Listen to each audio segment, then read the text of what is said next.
There's a quiet assumption that most people carry through life. They believe manipulation is something that happens to other people.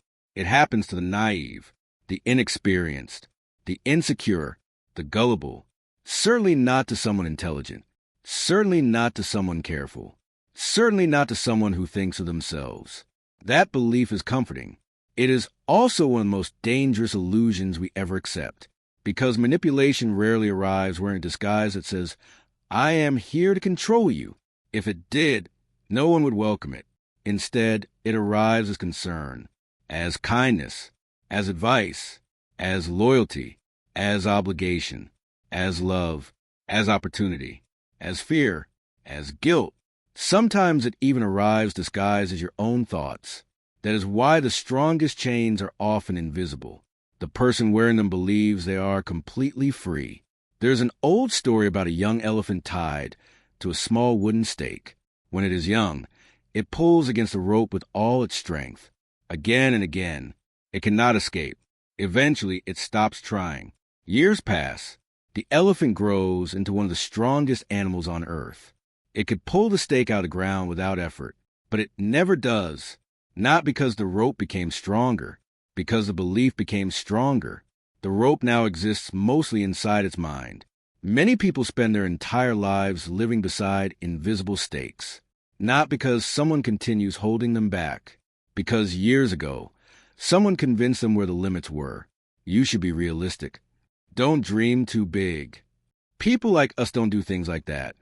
You always overthink. You are too sensitive. You should stop asking so many questions. You need other people to tell you what is right.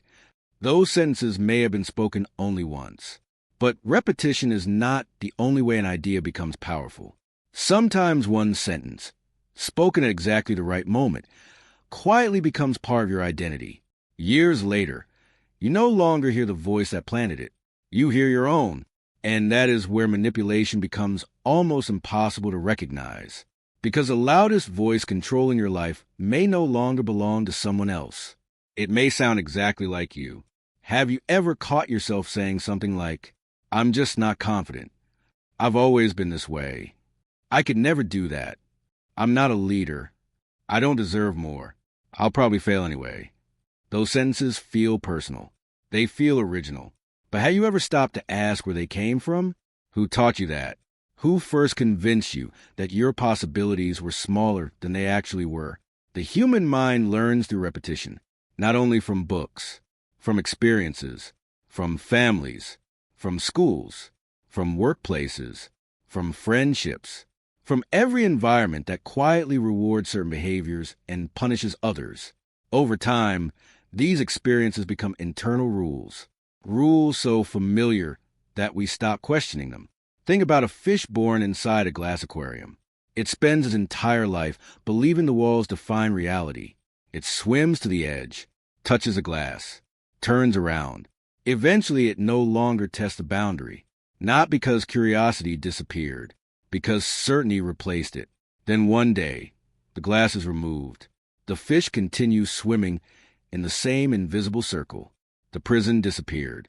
The habit remained. Human beings often behave the same way. Many of the limits that shape our lives no longer exist outside us. They continue existing because they have been rehearsed inside us for years. This audiobook is not about becoming suspicious of everyone. It is not about believing the world is full of enemies waiting to deceive you. That kind of thinking creates another prison. Real freedom does not come from distrusting everyone. It comes from understanding yourself so deeply that manipulation has fewer places to hide. There is a remarkable difference. Someone who fears manipulation begins doubting everyone. Someone who understands manipulation begins trusting themselves. That difference changes everything. There is a clockmaker who has spent 50 years repairing watches. A customer brings him a beautiful antique watch that no longer keeps time. The owner insists the hands must be broken. The old clockmaker smiles gently. The hands only show the problem. He carefully opens the back of the watch. Hidden beneath dozens of tiny gears is one worn spring, almost invisible. After replacing it, the hands begin moving perfectly again. Many people spend their lives trying to change the hands, their habits, their routines, their relationships, their jobs, their appearance, their environment. Sometimes those changes help, but occasionally the real influence lies much deeper, hidden beneath everything else.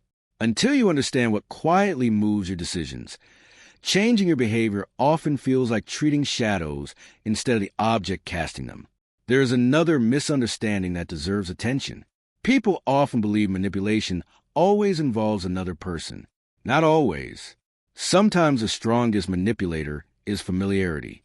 The familiar asks very little of you. It does not demand courage.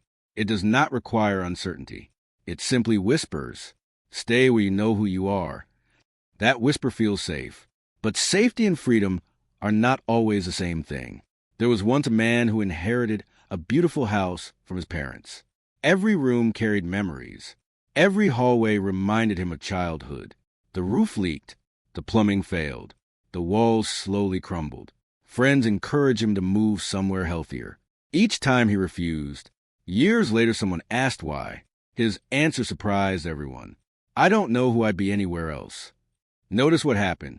He was no longer protecting the house. The house had quietly begun protecting his identity. Many people remain inside emotional houses long after they have stopped feeling like home. Old friendships, old beliefs, old fears, old stories. Not because they are healthy, because they are familiar. Manipulation often begins wherever familiarity becomes more important than truth. There is another invisible string that quietly pulls on almost everyone, the desire to belong. From the moment we enter the world, we learn something extraordinary. Being accepted feels safe. Being rejected feels dangerous. Thousands of years ago, belonging to a group often meant survival. Being alone could mean death. Although the world has changed dramatically, your nervous system still carries echoes of that ancient reality. This is why criticism hurts more than logic suggests. Why rejection lingers longer than expected. Why many people silence themselves simply to avoid standing apart. The need for belonging is beautiful. It creates families, friendships, communities, compassion. But every beautiful strength can become a doorway through which manipulation quietly enters. When belonging becomes more important than honesty, you begin pretending. When approval becomes more valuable than authenticity, you begin shrinking. When peace becomes more important than truth, you begin surrendering pieces of yourself that were never meant to be negotiated. At first, these compromises seem small. You laugh at a joke that makes you uncomfortable. You agree with something you don't actually believe. You remain silent when your heart wants to speak. One decision seems harmless, then another, then another. Months later, you wake up living a life that feels strangely unfamiliar. Not because someone stole your identity overnight, because you slowly traded it away in tiny pieces. There's an old bridge crossing a wide river. Each day, one traveler removes a single stone. Nobody notices. The bridge still stands. Weeks pass, months pass, years pass. Then one morning, the bridge collapses. People call it sudden. It wasn't sudden. It was gradual. Most manipulation works exactly that way.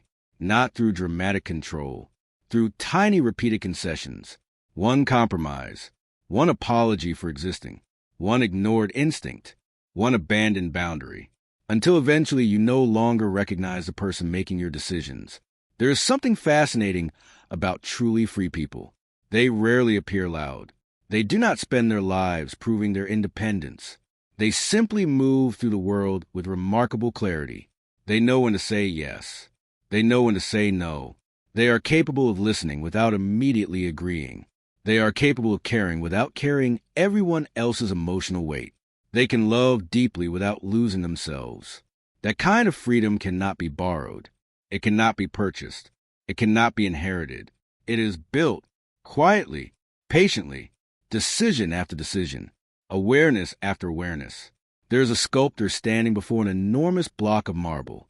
Visitors ask him how he creates something so beautiful. He answers with surprising simplicity. "I remove everything that isn't a sculpture." Perhaps mental freedom works the same way. You do not become free by adding dozens of new ideas.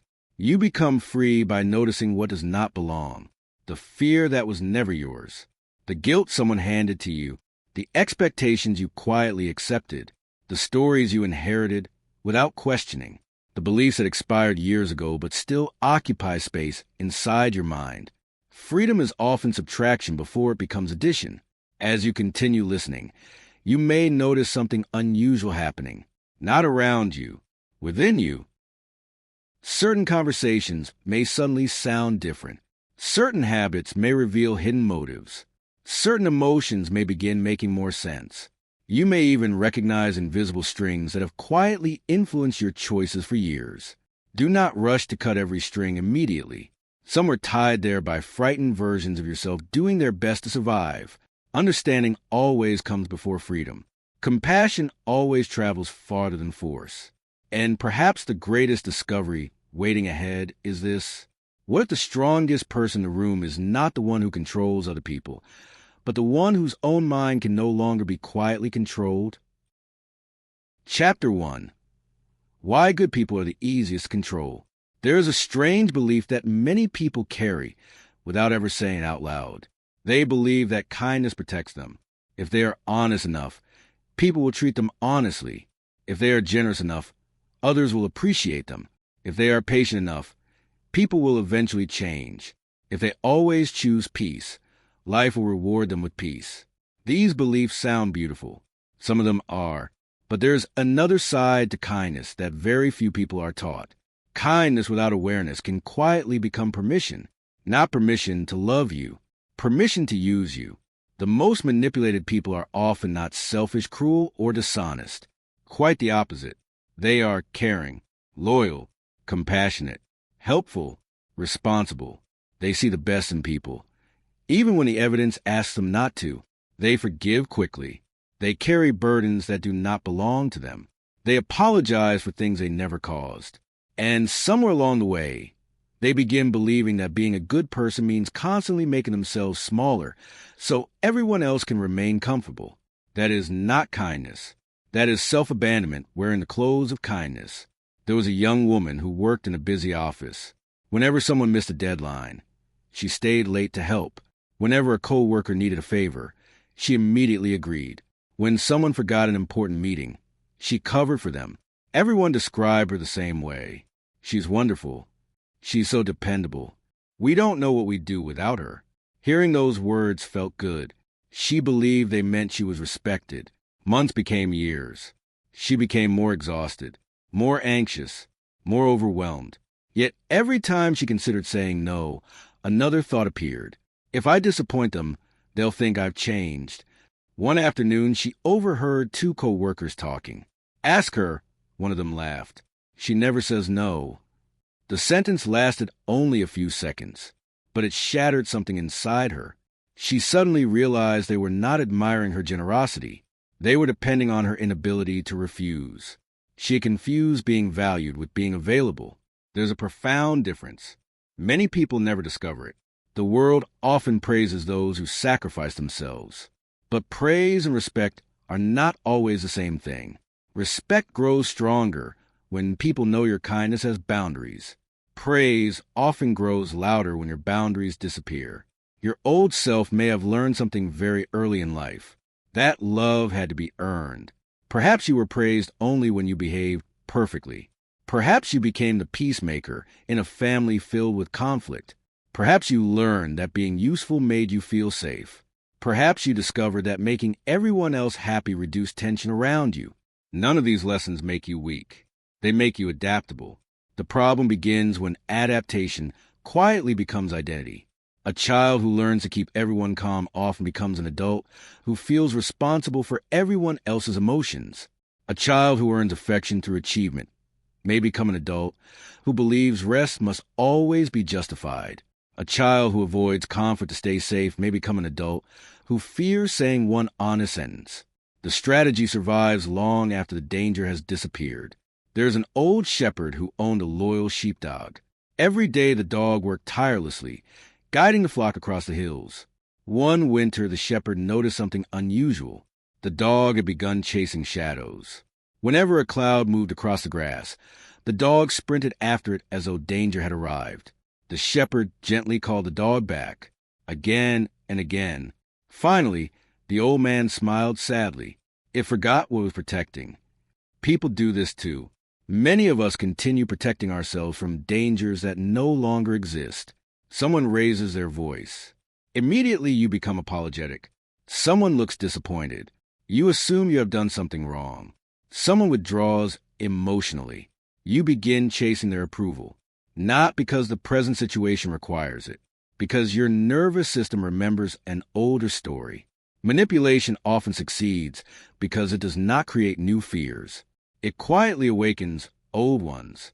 There is another invisible doorway through which manipulation enters. Guilt.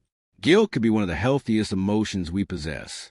When we genuinely hurt someone, guilt gently invites us toward responsibility. It reminds us that our actions matter.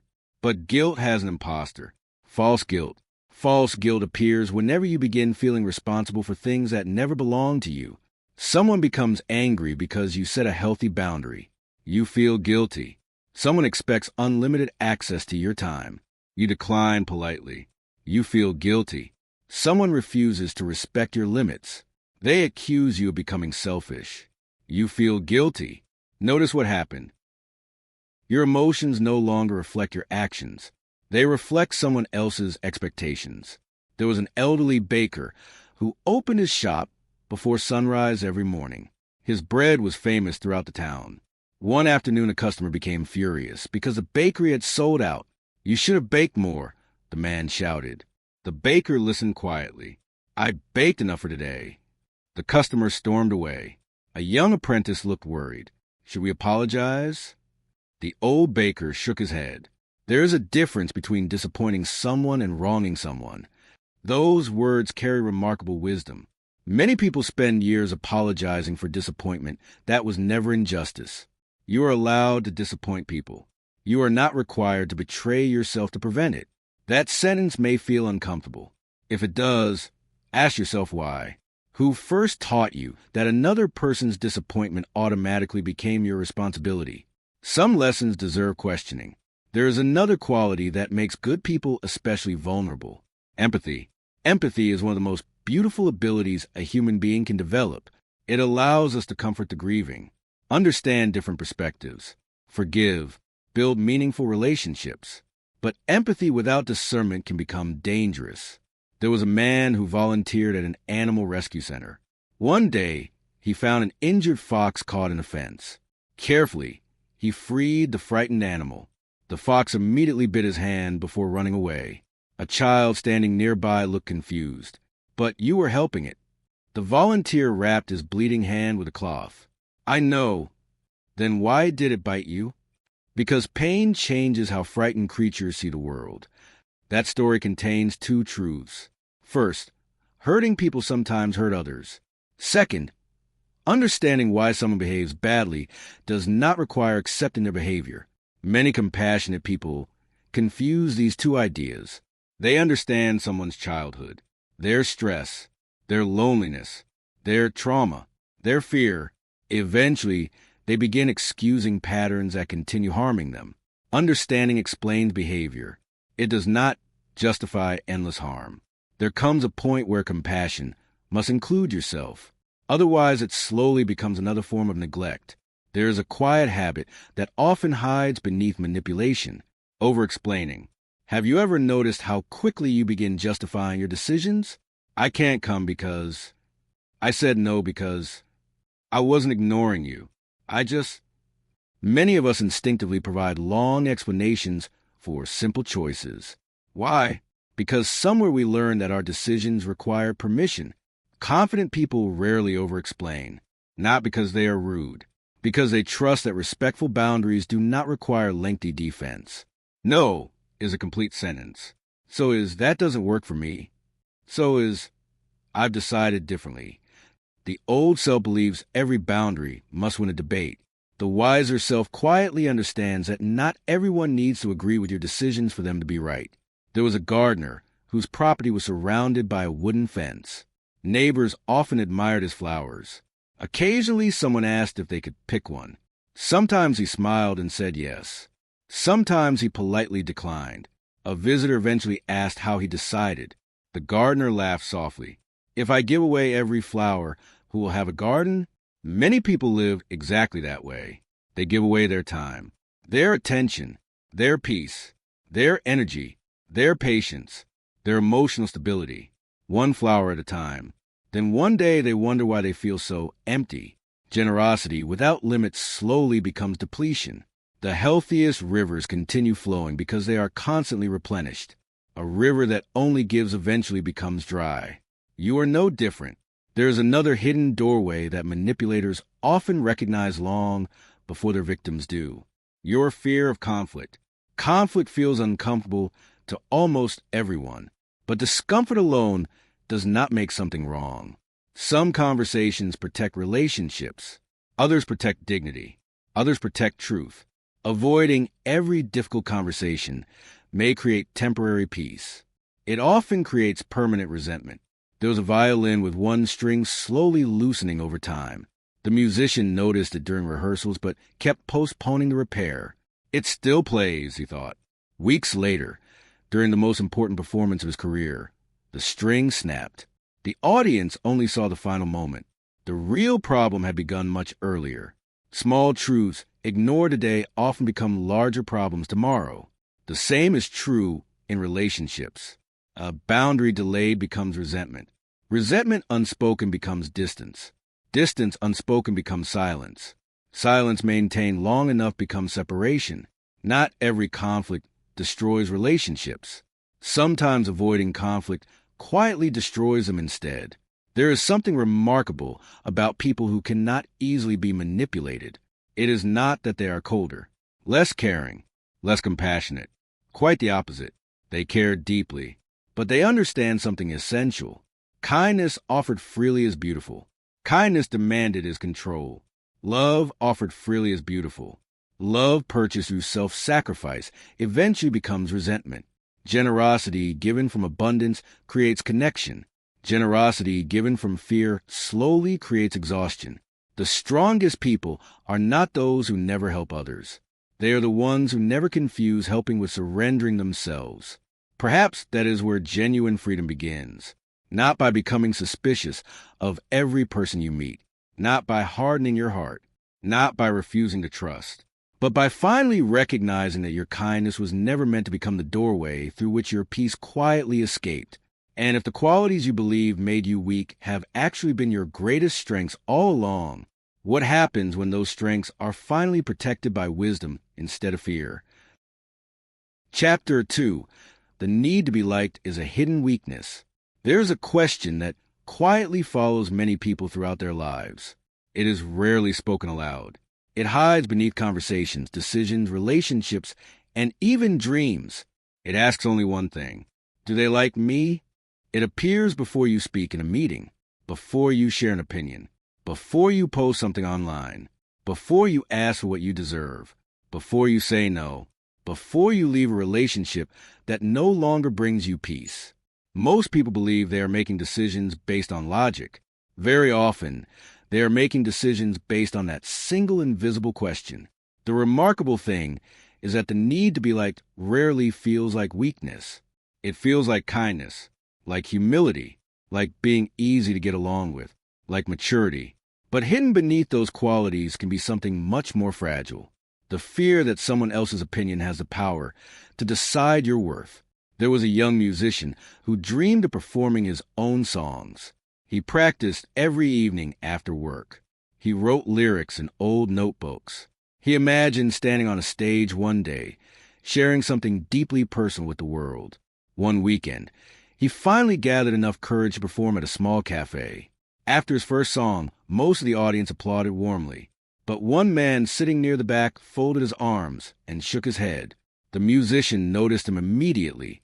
For the rest of the performance, he stopped seeing the smiling faces. He stopped hearing the applause. His entire evening became about the one person who disapproved. On the walk home, he convinced himself the performance had been a failure. Weeks later, the cafe owner called. You had one of the best audience responses we've had all month. The young musician was confused. Really? Of course, but someone hated it. The owner laughed gently. There were 80 people in the room. The musician had accidentally handed 80 opinions to one stranger. Many people do exactly that every day. 100 compliments disappear because of one criticism. Years of progress feel meaningless because of one setback. One person's disappointment suddenly outweighs every sign that you are moving in the right direction. Approval has a strange way of shrinking your vision. It teaches you to measure your life through the eyes of whoever approves of you least. There is another quiet truth hidden beneath the desire to be liked. It often has very little to do with other people. It has everything to do with certainty. When someone approves of you, your mind briefly feels safe, accepted, included, protected. When someone disapproves, something much older wakes up inside you. Your heart beats faster. Your stomach tightens. Your thoughts begin racing. You replay the conversation over and over. What did I say? Did I offend them? Should I explain myself? Should I apologize? Notice what happened. Nothing outside you changed except another person's opinion. Yet your inner world suddenly became unstable. The opinion itself was never the true source of your discomfort. It simply touched a deeper fear that had been waiting quietly beneath the surface. There was an elderly schoolteacher who had taught for more than 40 years. One afternoon, a former student returned to visit. "I still remember your classes," the student said. The teacher smiled warmly. "I hope they helped." "They did." The student hesitated before continuing. "I have one question." "What is it?" "How did you stop worrying about what people thought of you?" The old teacher looked out the classroom window for a long moment. "I didn't." The student looked surprised. "I simply started caring more about whether I respected myself." Those words contain a freedom that many people spend their entire lives searching for. Approval asks, "Do they accept me?" Self-respect quietly asks, "Can I accept myself after this decision?" Those two questions often lead in very different directions. One chases comfort. The other builds character. There's an old mirror hanging inside a tailor's workshop. Every customer stands before it before leaving. Some smile. Some criticize every tiny flaw. Some ask for endless adjustments. One day the tailor's grandson asked, "Why do people all see something different in the same mirror?" The old man smiled. "The mirror never changes. What changes? The eyes looking into it." People see you the same way. No two individuals will ever see exactly the same person. One will admire your confidence. Another will call it arrogance. One will appreciate your honesty. Another will say you are too direct. One will admire your ambition. Another will think you expect too much. If your identity depends entirely upon other people's opinions, your identity will constantly change. You will become a different person in every room you enter. Eventually, you stop knowing who you really are. That is one of the quiet tragedies of approval seeking. It does not only steal confidence, it slowly erases clarity. There is another hidden cost. Approval teaches you to edit yourself before anyone else has a chance. You soften your opinions. You hide your excitement. You laugh when something is not funny. You pretend not to care about dreams that matter deeply to you. You apologize for taking up space. You lower your voice. You hesitate before speaking. At first, these changes seem harmless. They even make life easier. Fewer disagreements, less rejection, less discomfort. But something invisible is happening. Every time you hide an honest part of yourself to gain acceptance, your mind quietly learns a painful lesson. The real me must not be enough.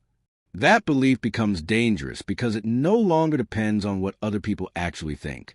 It becomes something you begin telling yourself. There was a painter who displayed his artwork at a local exhibition every spring. During one exhibition, an elderly woman stood in front of one painting for nearly 20 minutes. Finally, she approached the artist. "I don't understand this painting." The artist smiled politely. "That's all right." "No," she insisted. "You should explain it." The painter shook his head gently. "If I have to convince everyone, I'll never have enough time left to paint." There's wisdom hidden inside that answer.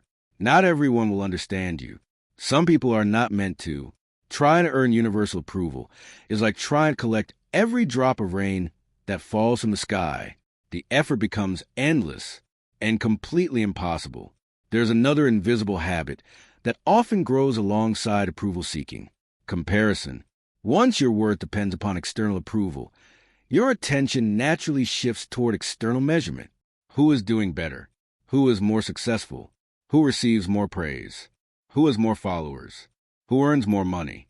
Who seems happier? Comparison quietly turns life into a competition that no one ever wins, because there will always be someone ahead of you, someone younger, someone wealthier, someone more talented, someone more experienced. If comparison becomes your compass, peace will always remain just beyond the next achievement. There was a marathon runner who spent years trying to beat everyone around him. Every race ended the same way. If he won, he immediately worried about the next competition. If he lost, he questioned his value. One evening, his coach asked, "When was the last time you enjoyed running?" The runner could not remember. Somewhere along the way, running had stopped being about movement. It had become about approval. Many dreams quietly disappear the same way, not because the dream changed, because other people's opinions slowly replace your own reasons for pursuing it. There is something fascinating about children. A little girl dances in the middle of her living room. She laughs. She spins. She invents movements no one has ever seen before. She does not stop every few seconds to ask whether she looks graceful. She dances because joy itself is enough. Years later, many adults refuse to dance unless they believe they will impress someone. What changed? Their ability or their audience? The desire to be admired often steals the freedom to be alive. There is another layer beneath all of this. The people who most desperately seek approval often become the easiest to manipulate, not because they lack intelligence, because they become predictable. Offer them praise. They move closer, offer criticism. They retreat, offer acceptance. They compromise, threaten rejection. They abandon themselves. Once someone discovers that your greatest fear is disapproval, they no longer need to control your actions directly. They only need to control your emotions. That is why approval can quietly become a leash. Invisible, comfortable, but still a leash. There was a falcon trainer who worked with magnificent birds every day.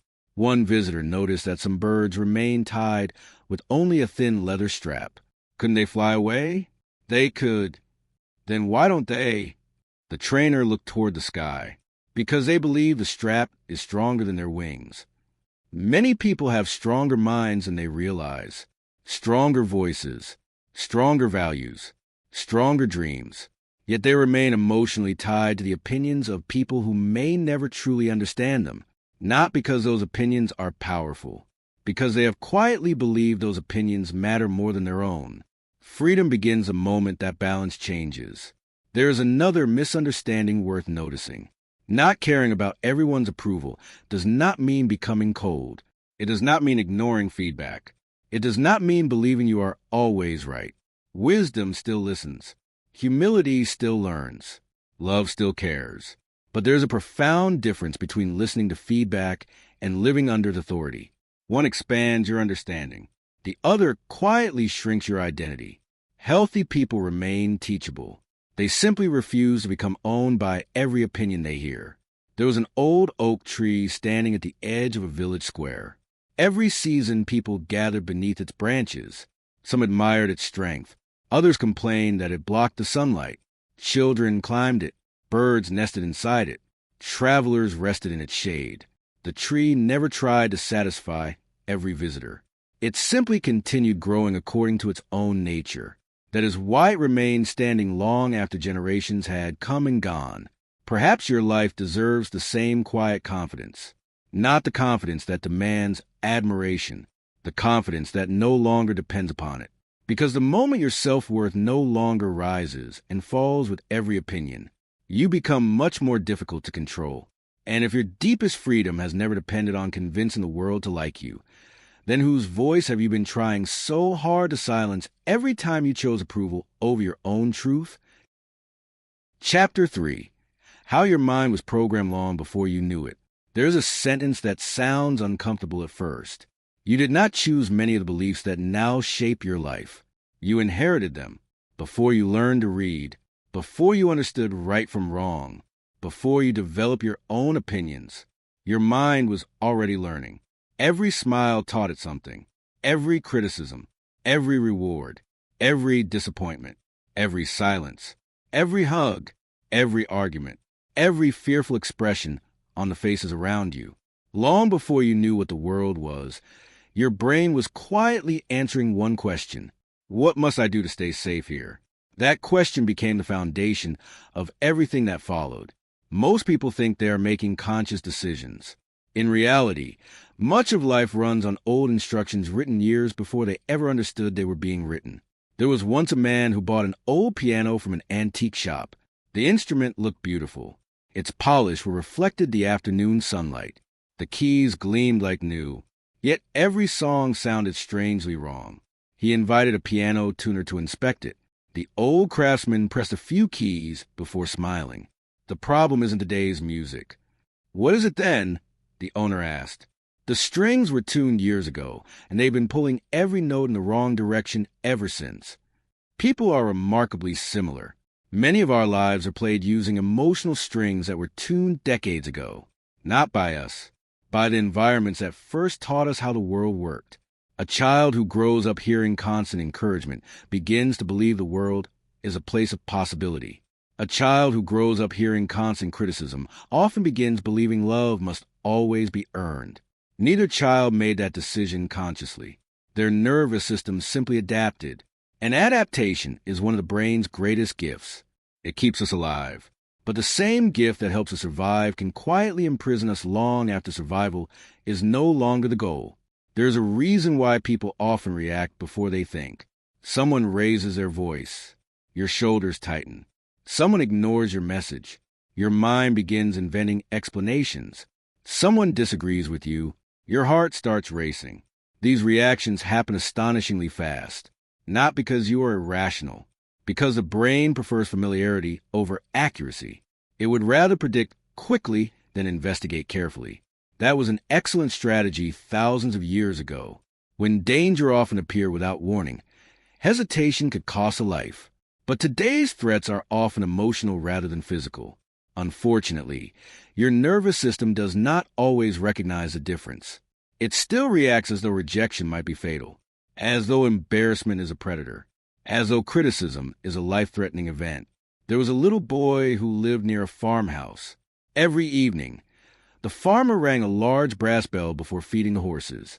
Day after day, the horses learned exactly what the sound meant. Years later, the farm changed owners. The bell remained. One afternoon, a visitor accidentally rang it, although no food had been prepared. Every horse immediately ran toward the stable. The bell no longer predicted reality. It simply awakened an old association. Many of our emotional reactions work exactly the same way. A certain tone of voice, a particular expression, a familiar smell, a single sentence. Without realizing it, your brain connects today's moment with yesterday's experience. You believe you are responding to present. Very often, you are responding to the past. There's another invisible teacher that shapes every human mind: repetition. The human brain rarely asks whether an idea is true. It first asks whether it's familiar. That difference changes everything. If you hear something often enough, it begins feeling normal, even if it is completely false. Suppose a child repeatedly hears, "You are too emotional. You always make mistakes.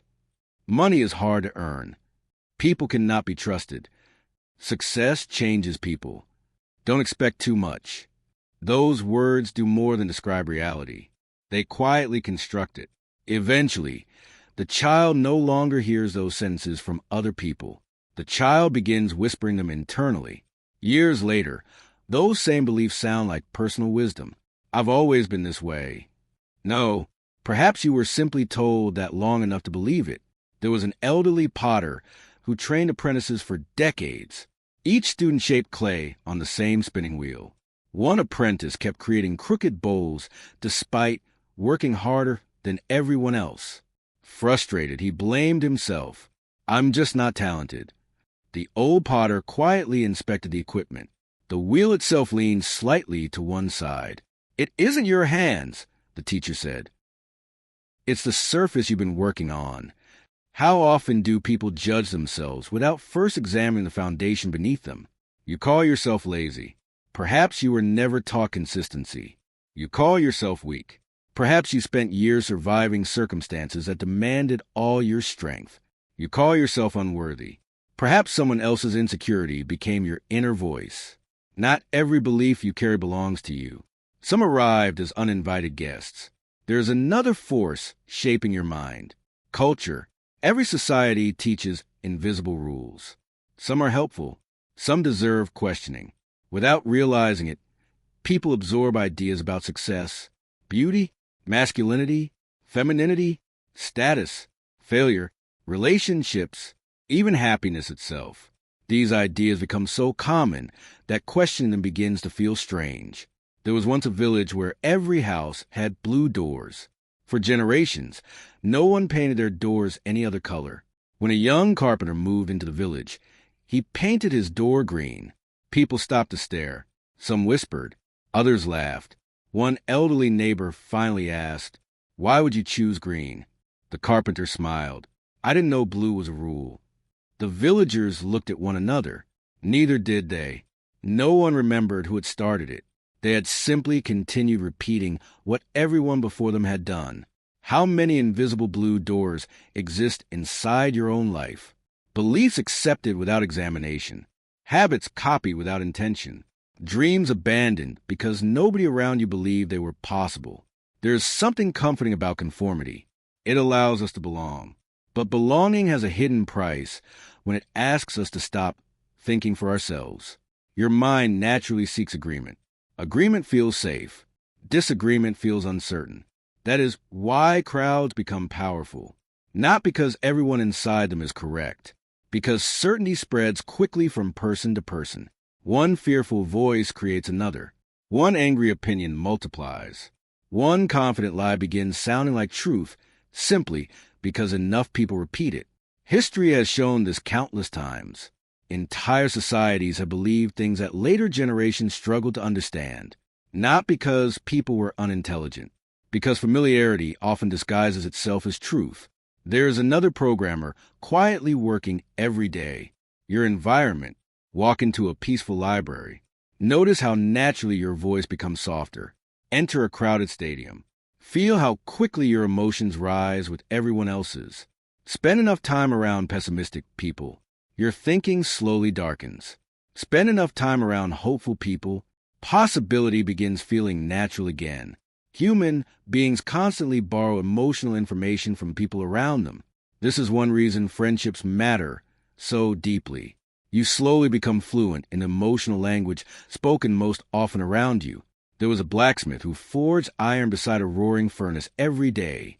His apprentice noticed that even cold pieces of metal eventually became warm simply by remaining nearby.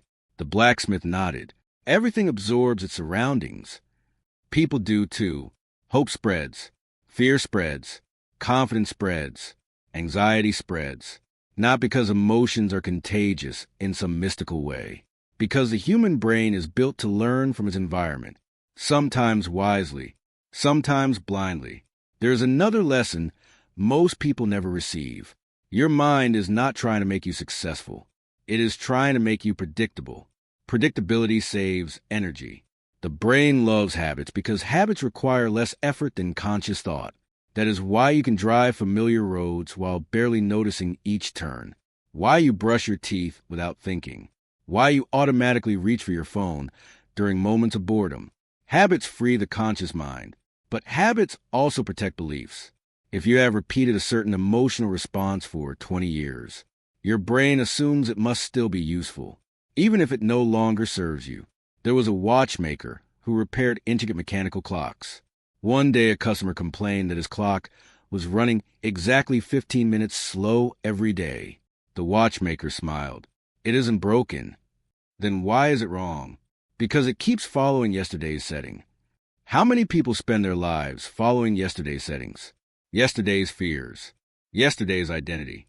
Yesterday's expectations. Yesterday's pain. Without ever asking whether those settings still belong in today's life. Perhaps the greatest misunderstanding is believing that programming means destiny. It does not. Programming explains where your automatic reactions came from. It does not decide where your conscious choices can lead. A seed planted in poor soil still carries the potential to become a mighty tree. But first, someone must recognize the condition of the soil. Awareness changes everything. The moment you notice an automatic thought, you create space. The moment you question an inherited belief, you create freedom. The moment you recognize that a fear belongs to your past instead of your present, you loosen one more invisible chain. That is why understanding is so powerful. You cannot rewrite a script you do not know exists. You cannot change a map you have mistaken for the territory. You cannot outgrow beliefs you continue calling your identity. There's an old lighthouse standing alone on a rocky coastline. Storm after storm crashes against its walls. Ships come and go. The sea never stops moving. Yet the lighthouse remains exactly where it was built, not because it controls the ocean, because it remembers what it was built to do. Perhaps that is a quiet invitation waiting for you, not to erase your past, not to blame those who shaped your early years, not to fight every memory that made you who you are, but to finally become the author instead of the audience. To recognize that the story written before you understood words does not have to remain the story that guides the rest of your life. And if so much of your thinking was quietly programmed before you even knew it was happening, what else inside you has been accepted as truth, simply because no one ever taught you to question it? Chapter 4. The Invisible Rewards That Keep You Obedient. Most people believe control requires force. They picture prison walls, threats, rules, punishment, someone shouting orders, while everyone else reluctantly obeys. That kind of control certainly exists, but it is rarely the most effective. The strongest forms of control are almost invisible. They do not demand obedience. They quietly encourage it. They reward it. They make it feel like your own decision. A person who is forced to obey dreams of escape. A person who is rewarded for obedience often protects the very system controlling them. That is a genius of invisible rewards. They do not imprison the body. They train the mind. There was once a fisherman who wanted to catch wild birds without damaging their wings. He never chased them. He never built cages. Instead, every morning he scattered a handful of grain in the same empty field. The birds arrived cautiously. Nothing happened. The next morning there was more grain. Again, no danger. Weeks passed. The birds no longer approached with hesitation. Eventually, the fisherman stretched a nearly invisible net across the field. The birds flew into it without resistance, not because the net was impossible to see, because the reward had taught them to stop looking. Human beings are remarkably similar. When rewards become predictable, awareness often disappears. We stop asking questions. We stop examining motives. We begin assuming that what feels good must also be good for us. But those are not always the same thing. From the moment you entered the world, you are being rewarded. Smile. Someone smiles back. Stay quiet. Adults call you well-behaved. Follow instructions. You receive praise. Bring home good grades. People celebrate you. None of these things are wrong. In fact, many of them help children learn responsibility and cooperation.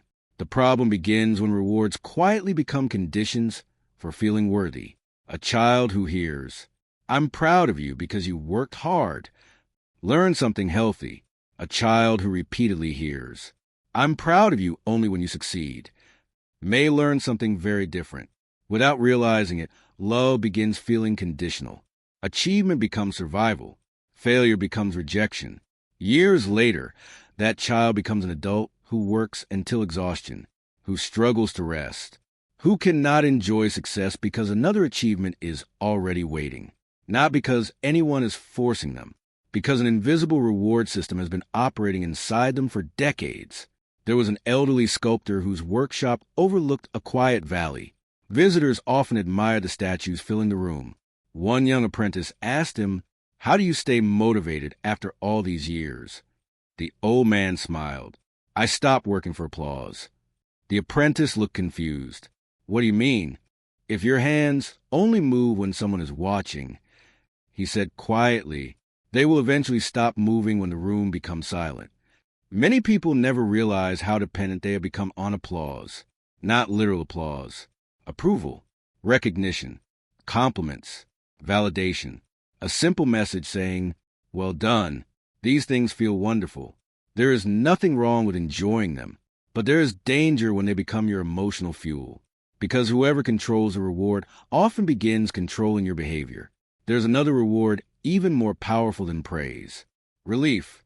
Fear is one of the oldest teachers the human brain has ever known. Touch fire. Feel pain. Walk carefully next time. The lesson is useful, but emotional fear teaches lessons too. Speak honestly. Someone becomes angry. Next time you stay silent. Express disagreement. People reject you. Soon you avoid conflict altogether. Ask for what you deserve. Someone calls you selfish. Eventually you stop asking. Notice what happened. No chains. No threats.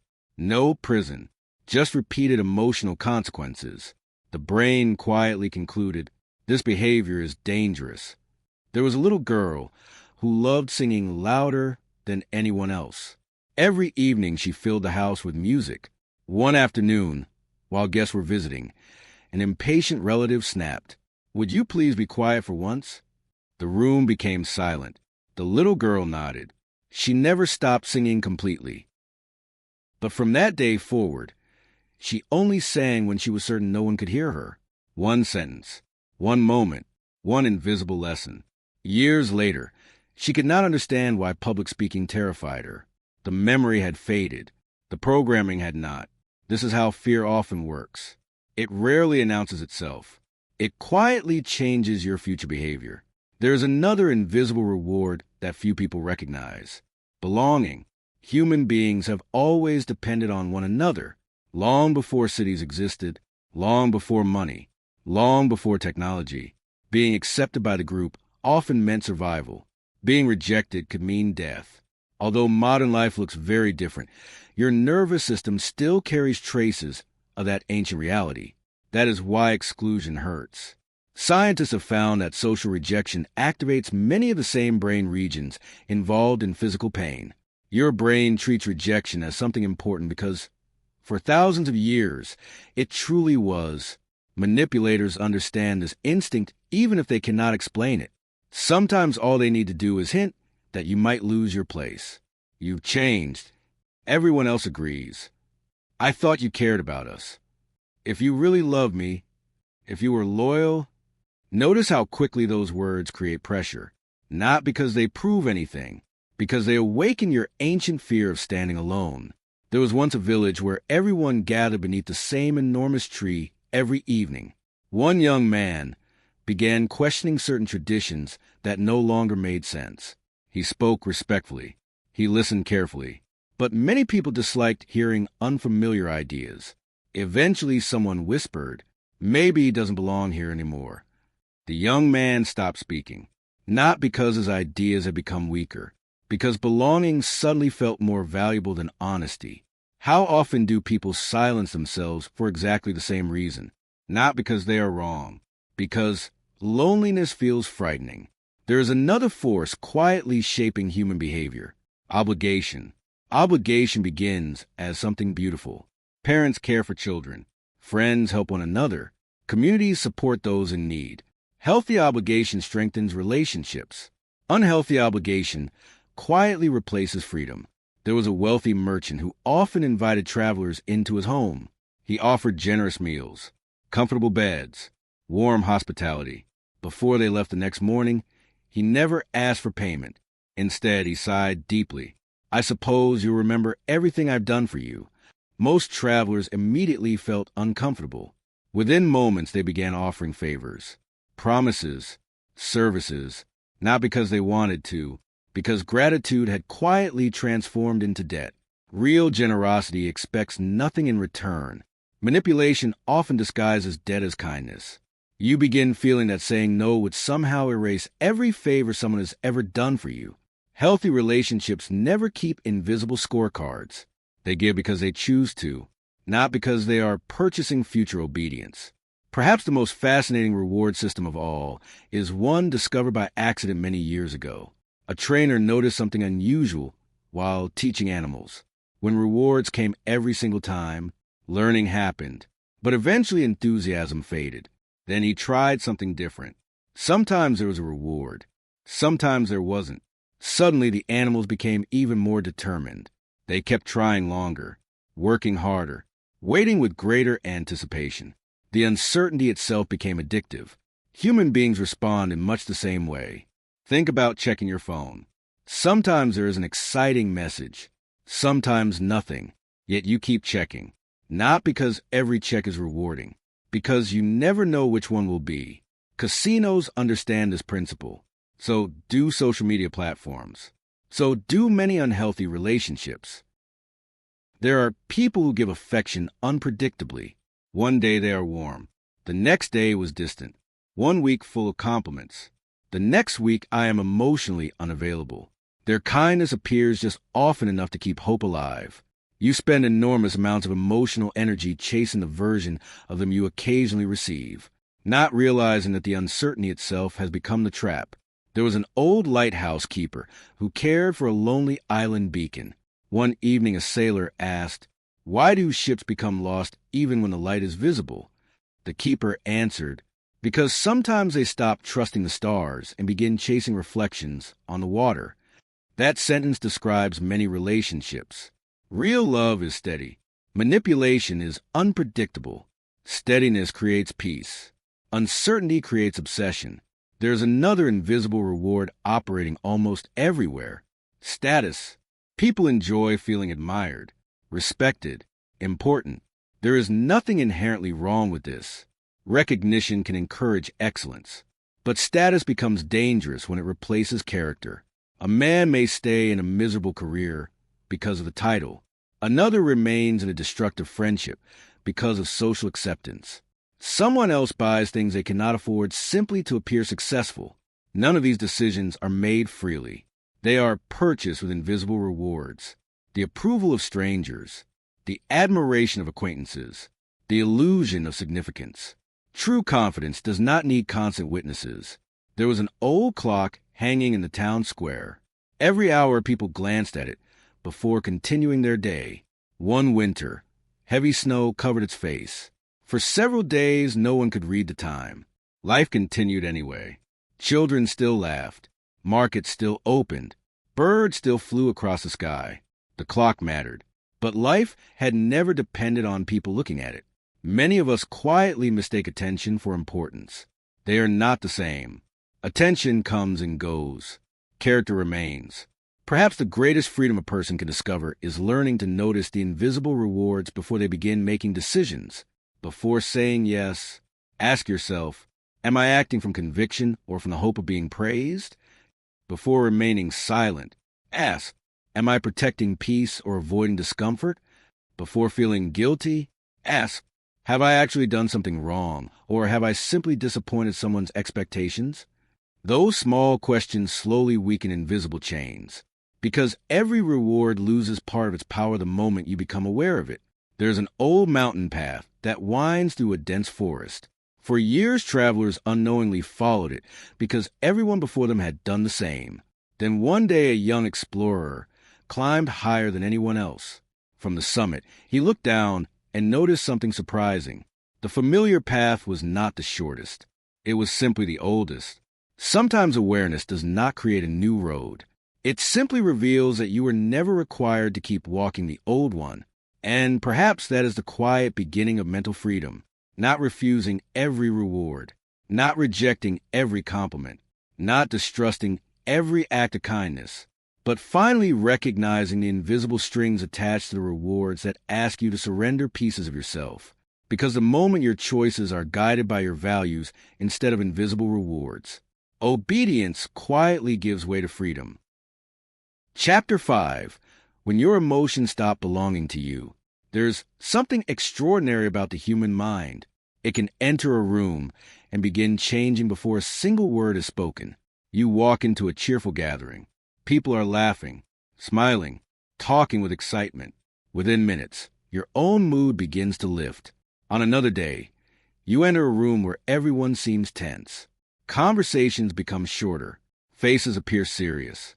Silence hangs in the air like heavy fog. Without knowing why, your shoulders tighten. Your breathing changes. Your thoughts become heavier. Nothing happened directly to you, yet something inside you shifted. Most people believe emotions belong entirely to the individual. In reality, emotions often move quietly from person to person, like warmth from fire, or the scent of flowers carried by the wind. The frightening part is not that emotions spread. It is that they often spread without permission, without awareness, without your consent. And once they arrive, they begin speaking in your own voice. There was an old innkeeper whose restaurant overlooked a busy harbor. Every evening, sailors from distant lands gathered there after returning from sea.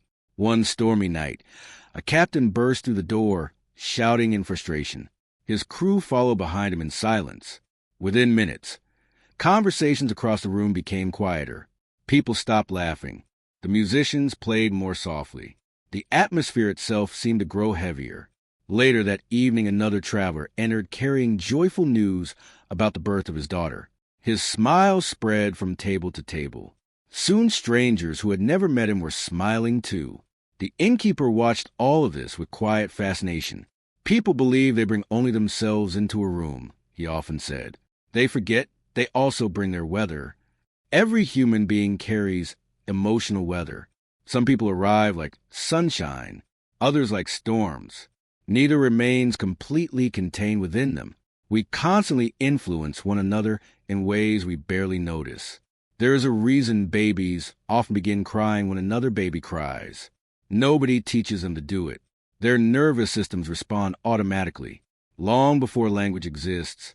Human beings learn through emotional imitation. We mirror expressions, voices, posture, breathing, energy. This ability helped our ancestors survive. If everyone around you suddenly ran in terror, stopping to ask questions was rarely the safest strategy. Your brain learned something simple. When others react strongly, pay attention. That instinct still lives inside you. Only today, the dangers are often emotional instead of physical.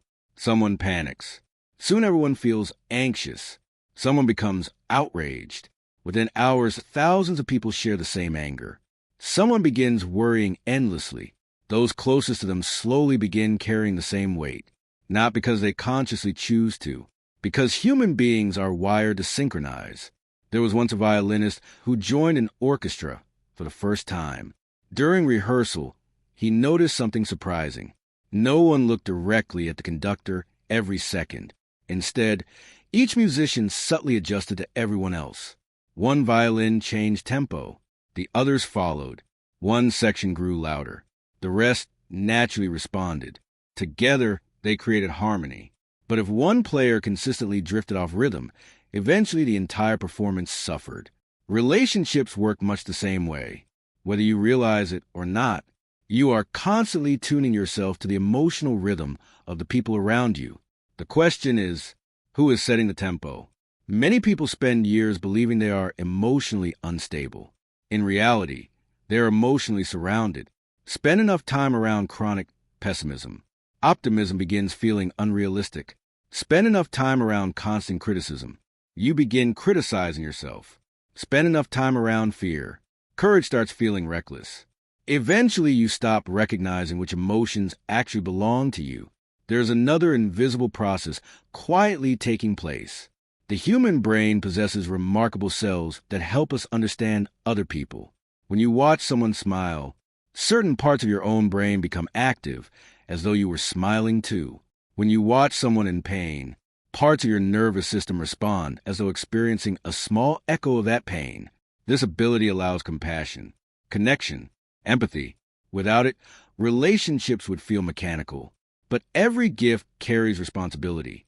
The same mind that allows you to understand another person's emotions can also absorb them until you can no longer separate theirs from your own. There was an elderly doctor who spent decades caring for patients. One evening, a young medical student asked, "How do you continue helping suffering people without becoming overwhelmed yourself?" The doctor smiled thoughtfully.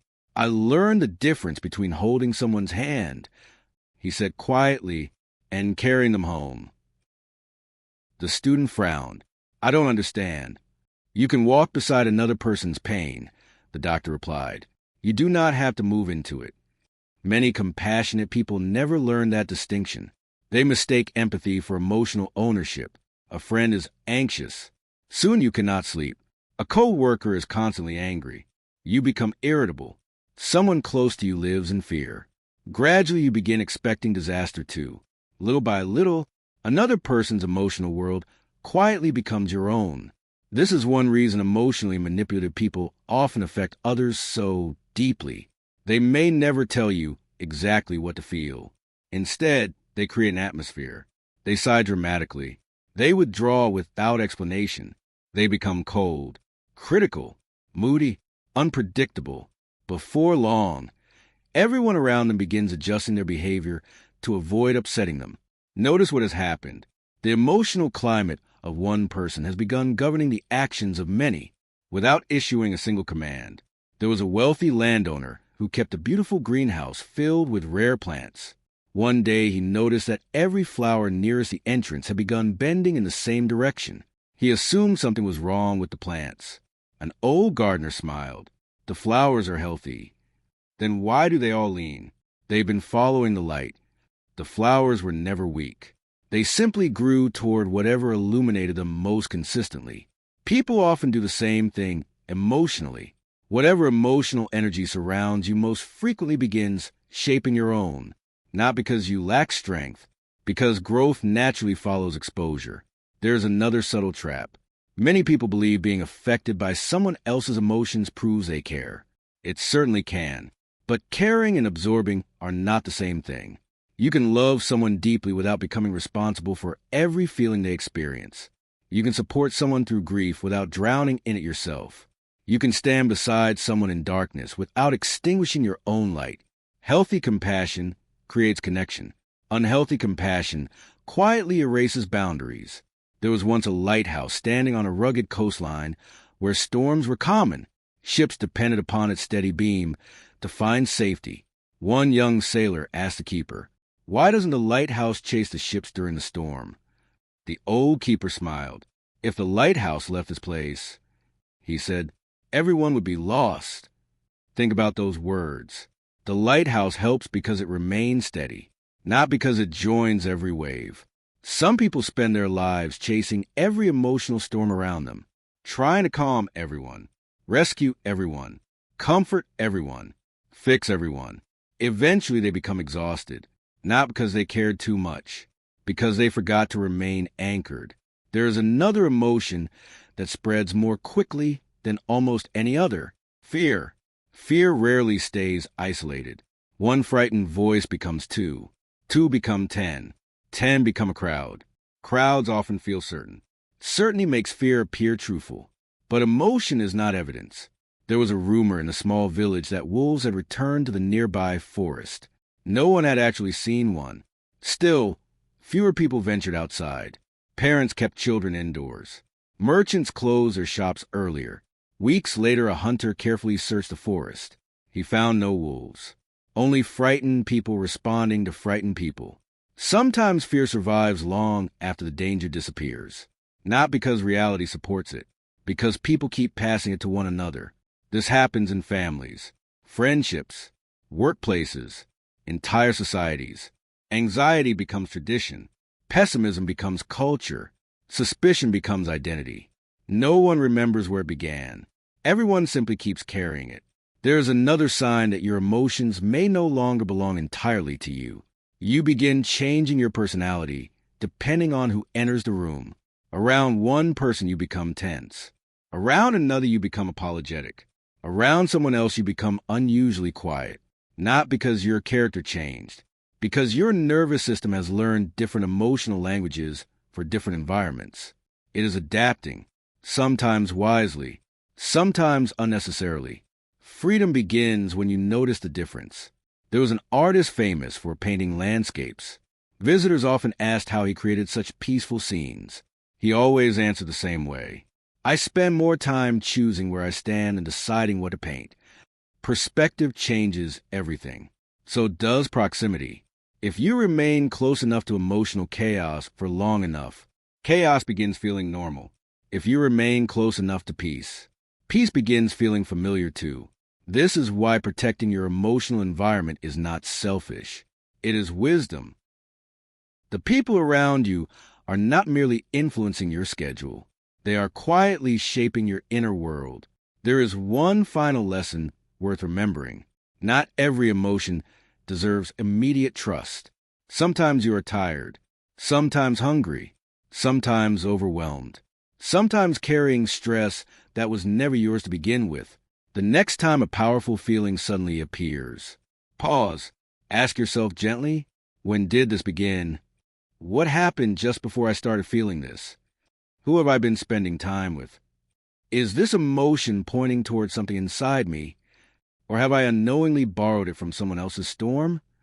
Those simple questions create remarkable clarity, because awareness interrupts emotional imitation. The moment you recognize that an emotion has been borrowed, you regain the freedom to decide whether it deserves a permanent place inside you. There's an old mountain lake, so still that it reflects the entire sky. Travelers often mistake the reflection for the lake itself, but the lake is not the clouds. It only mirrors them for a while. Perhaps your mind is more like that lake than you realize. Thoughts may pass through it. Emotions may ripple across its surface. Other people's storms may briefly appear within it, but they do not have to become its identity. And perhaps the deepest form of mental freedom is not learning how to stop feeling. It is learning to recognize the quiet moment when someone else's emotions stop visiting your heart and begin trying to live there. Chapter 6. The most dangerous lies are the ones you tell yourself. There's a lie that almost everyone believes at some point in life. It is not spoken by a stranger. It is not whispered by an enemy. It does not arrive through the television, the internet, or the opinions of people around you. It comes from somewhere much closer. It comes from your own mind. That is what makes it so convincing. Most people believe manipulation always begins outside themselves. Someone deceives them. Someone pressures them. Someone twists the truth. Sometimes that happens. But the deepest manipulation often requires no manipulator at all. Once a false story becomes part of your identity, your own mind begins protecting it. It argues for it, defends it, strengthens it, repeats it, until one day you mistake it for reality. There was once an elderly map maker who spent his life drawing roads between distant towns. One afternoon, a traveler burst into his workshop, carrying a faded map. "I've been lost for 3 days," the traveler said. The map maker carefully unfolded it. After a long silence, he smiled. "The road isn't wrong." The traveler looked relieved. The mountain moved.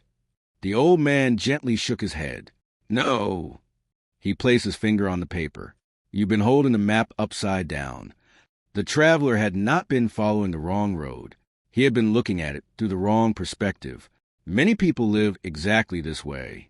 They are not trapped because life has become impossible. They are trapped because the story they use to interpret life quietly points them in the wrong direction. The mind is a remarkable storyteller. Every experience becomes a chapter. Every disappointment becomes evidence. Every success becomes meaning. The question is not whether your mind creates stories. It always will. The question is whether those stories are true. There is a profound difference between facts and interpretations. The fact is, someone did not reply to your message. The interpretation becomes, they must be upset with me. The fact is, you failed at something important. The interpretation becomes, I always fail.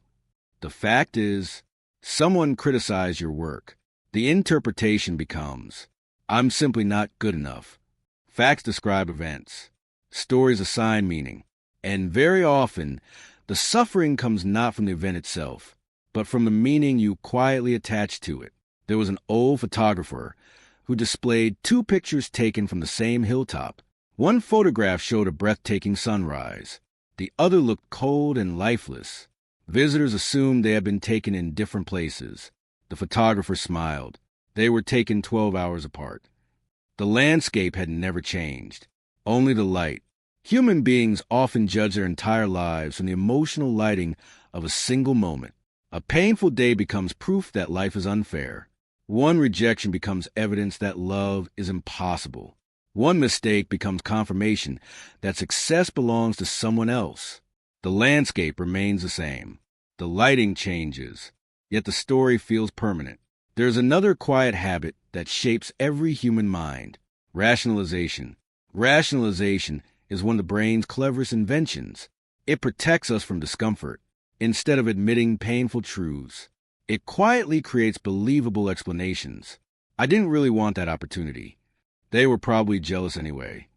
I work better under pressure. I'll start next week. I've just been busy. Notice how reasonable those sentences sound. That is precisely why they are dangerous. The most convincing lies rarely sound dramatic. They sound practical, comfortable, even intelligent. There was a merchant who owned a beautiful sailing ship. For months, he noticed a tiny crack forming near the hull. Friends encouraged him to repair it. "It's nothing serious," he replied. "It's been there for weeks." Every month, he found a new reason to postpone the repair. The weather was too cold. Business was too busy. Money was too tight. One morning, the ship sank before leaving the harbor. People called it an unexpected disaster. It was not unexpected. It was explained away one excuse at a time. Many dreams sink exactly the same way, not because people lack ability, because rationalization makes delay feel reasonable. The mind often prefers a comfortable explanation over an uncomfortable truth. There's another invisible force working inside every decision: confirmation. Once your mind believes something, it begins searching for evidence that supports it. If you believe people cannot be trusted, you will notice every betrayal. You may overlook every act of kindness. If you believe you are unlucky, your failures become unforgettable. Your successes become accidents. If you believe you are not lovable, compliments feel temporary. Criticism feels permanent. The mind becomes an investigator, working for whatever belief already exists, not for truth. There was once a jeweler who gave two apprentices identical magnifying glasses. One spent the day searching for flaws in precious stones. The other searched for beauty. At sunset, both returned convinced they had been given different collections. The jeweler smiled. "You found what you were looking for." Life often works the same way. Your attention quietly obeys your expectations. What you repeatedly search for eventually becomes a world you believe you live in. There is another deception, even more subtle: identity. Many people mistake repeated behavior for permanent identity. "I failed" quietly becomes "I am a failure." "I felt afraid" becomes "I am weak." "I made a mistake" becomes "I always ruin everything." Notice the difference. One describes an event. The other becomes a definition. Identity is powerful because your mind constantly tries to remain consistent with it. If you believe you are lazy, every difficult task becomes evidence. If you believe you are disciplined, every small victory reinforces a belief. People rarely rise above the identity. They quietly rehearse each day. There was a stonecutter who worked beside the same mountain for 40 years. Visitors admired the enormous sculptures he created. One young apprentice asked, "How you shape something so massive?" The old man handed him a small hammer. "I don't." The apprentice looked confused. "I shape one strike." Then another, and another. The mountain changes because the small actions remain consistent. Identity changes the same way, not through one dramatic decision, through thousands of ordinary ones. The stories you repeat every day quietly become the person you expect yourself to be. There is another trap that catches even intelligent people: the need to be right. Very few people enjoy discovering they were mistaken. The ego dislikes correction. It protects certainty, even when certainty becomes harmful. There was an elderly professor famous for debating philosophy. One evening, after losing an argument, a student asked whether he felt embarrassed. The professor laughed warmly. "Not at all." "Why not?" "Because today I became less wrong than I was yesterday." The room became silent. What remarkable freedom exists inside that sentence. Many people would rather protect an old belief than discover a better one, not because they lack intelligence, because admitting error feels like losing part of themselves. But truth has never asked you to defend your pride, only to remain curious. There's another invisible habit that quietly strengthens manipulation: assumption. Someone gives you a serious look. You assume they dislike you. Someone forgets your birthday. You assume you no longer matter. Someone declines your invitation. You assume they're avoiding you. Notice how quickly the mind fills empty spaces. Reality leaves a blank page. The imagination rushes to complete the story. Unfortunately, the first story your brain creates is not always the most accurate. There was a traveler crossing a desert at sunset. Far ahead, he noticed what looked like a lake shimmering in the distance. Excited, he hurried forward. Hours later, the lake disappeared. It had never existed. Only heat bending the light. The desert had not deceived him. His own interpretation had. How many emotional mirages do people chase every day? How many arguments begin because of assumptions? How many friendships quietly fade because two people are reacting to stories instead of reality? There is another form of self-deception that feels strangely noble.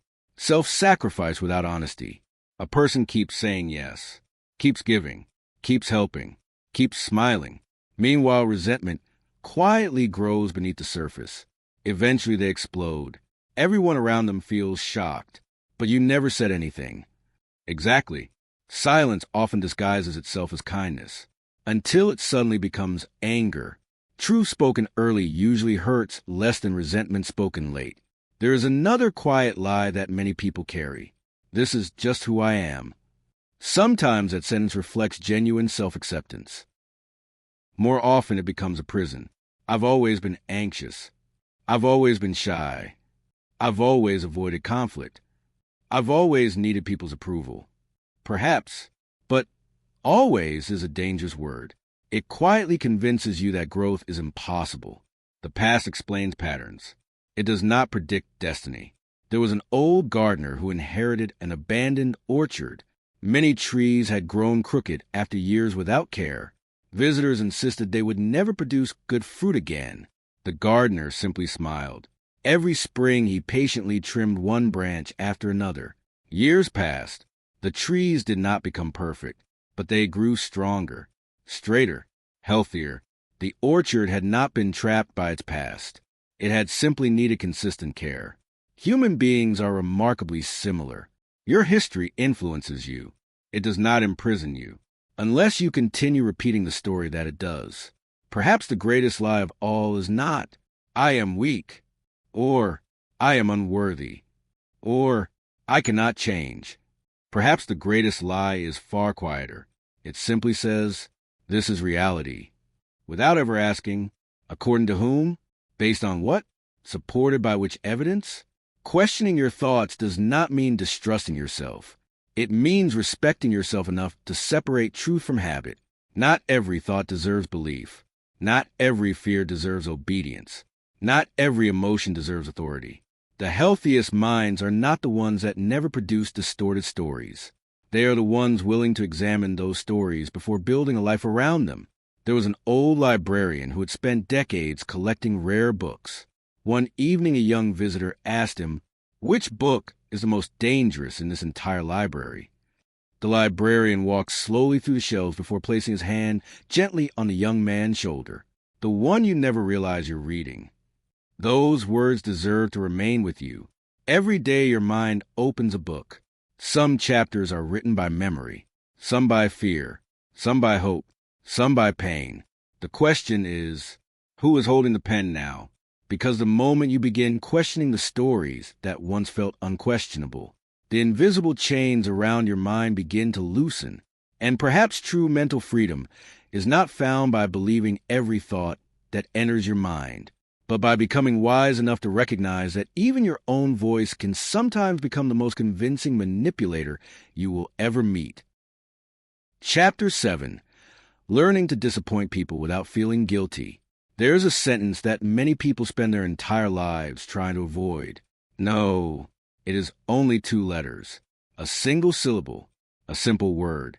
Yet for countless people, saying it feels almost impossible, not because they do not know how, because somewhere along the way, They learn that disappointing someone else meant becoming a bad person. So they keep saying yes. Yes to requests they cannot afford. Yes to conversations they do not have the energy for. Yes to responsibilities that were never theirs. Yes to expectations that slowly consume their peace. Then, in quiet moments, they wonder why they feel exhausted. The answer is rarely that they care too much. The answer is that they have mistaken constant availability for love. There was once a young carpenter known throughout his village for helping everyone. If a neighbor needed a chair repaired, he came. If someone's roof leaked, he climbed the ladder. If an elderly couple needed firewood, he carried it without hesitation. People admired him. They praised his generosity. Years passed. One winter morning, the carpenter opened the door of his workshop and stared at an empty room. His own table remained unfinished. His own roof had begun leaking. His own tools had rusted from neglect. An old traveler happened to pass by and asked, "Why have you stopped building?" The carpenter answered quietly, "I've been too busy helping everyone else finish their lives." The traveler looked around the empty workshop before replying. A candle that burns itself to keep every other room bright eventually leaves its own house in darkness. Those words settled deeply inside the carpenter. Many people never realize they are living exactly that story. They become experts at rescuing everyone except themselves. There's a quiet misunderstanding that shapes countless lives. People believe boundaries push others away. Healthy boundaries do the opposite. They protect relationships from becoming places where resentment quietly grows. Without boundaries, kindness slowly becomes obligation. Generosity becomes expectation. Love becomes exhaustion. Respect disappears so gradually that nobody notices until it's already gone. There was an elderly farmer who owned a beautiful orchard surrounded by a simple wooden fence. One spring, a visitor asked, "Why build a fence if you want people to enjoy the trees?" The farmer smiled. "The fence isn't there to keep everyone out." He gently picked an apple from one of the branches. "It's there so the orchard can survive another season." Without the fence, animals wandered freely. Branches broke. Fruit disappeared before it ripened. The orchard did not become generous by removing every boundary. It became sustainable because it protected what allowed it to keep giving. People are no different. Your boundaries do not exist because you love less. They exist because you wish to continue loving without losing yourself. Many people fear disappointing others because they confuse disappointment with rejection. These are not the same. Someone may feel disappointed because you cannot attend an event, because you decline a request, because you choose a different path. That disappointment belongs to them. It is a normal human emotion. You are not required to erase it. There is a remarkable difference between hurting someone and failing to satisfy every expectation they place upon you. One involves wrongdoing. The other simply involves being human. There was a woman who baked fresh bread every Saturday morning. Neighbors often stopped by to buy a loaf. One weekend, she decided to keep the bakery closed so she could spend the day with her aging father. The following Monday, a customer complained. "You let everyone down." She apologized politely for the inconvenience. That evening, she told her father what had happened. The old man smiled. "If people are disappointed because you love your family," he said softly, "perhaps disappointment is not always the tragedy they think it is." Those words reveal something important. Sometimes disappointing someone is the evidence that you finally honored something more important. There is another invisible force that makes saying no so difficult: the fear of changing people's opinion of you. Many people unconsciously build an identity around being dependable, helpful, easygoing, always available. Eventually, that identity becomes a prison. The moment they try to protect their time, someone says, "You've changed." The words land like an accusation. Immediately, guilt appears. Perhaps I am becoming selfish. Perhaps they are right. But think carefully. Growth almost always looks like change. The people who benefited most from your lack of boundaries will often notice your new boundaries before anyone else. Not because your boundaries are wrong, because the arrangement has changed. There was once a river flowing through a quiet valley. For many years it overflowed every rainy season, flooding nearby fields. The farmers became accustomed to it. Then engineers built stronger banks to guide the water more wisely. The flood stopped. Some people complained. The river isn't as generous as it used to be. An old fisherman quietly laughed. The river isn't giving less. It's finally reaching the ocean. Many people mistake direction for selfishness. When your energy finally begins flowing toward your own purpose instead of spilling into every demand placed before you, some will call it change. Others will call it distance. A few may even call it betrayal. Only you know whether you are becoming selfish or simply becoming whole. There's another reason guilt feels so convincing. The human brain dislikes conflict. Conflict creates uncertainty. Your heart beats faster. Your stomach tightens.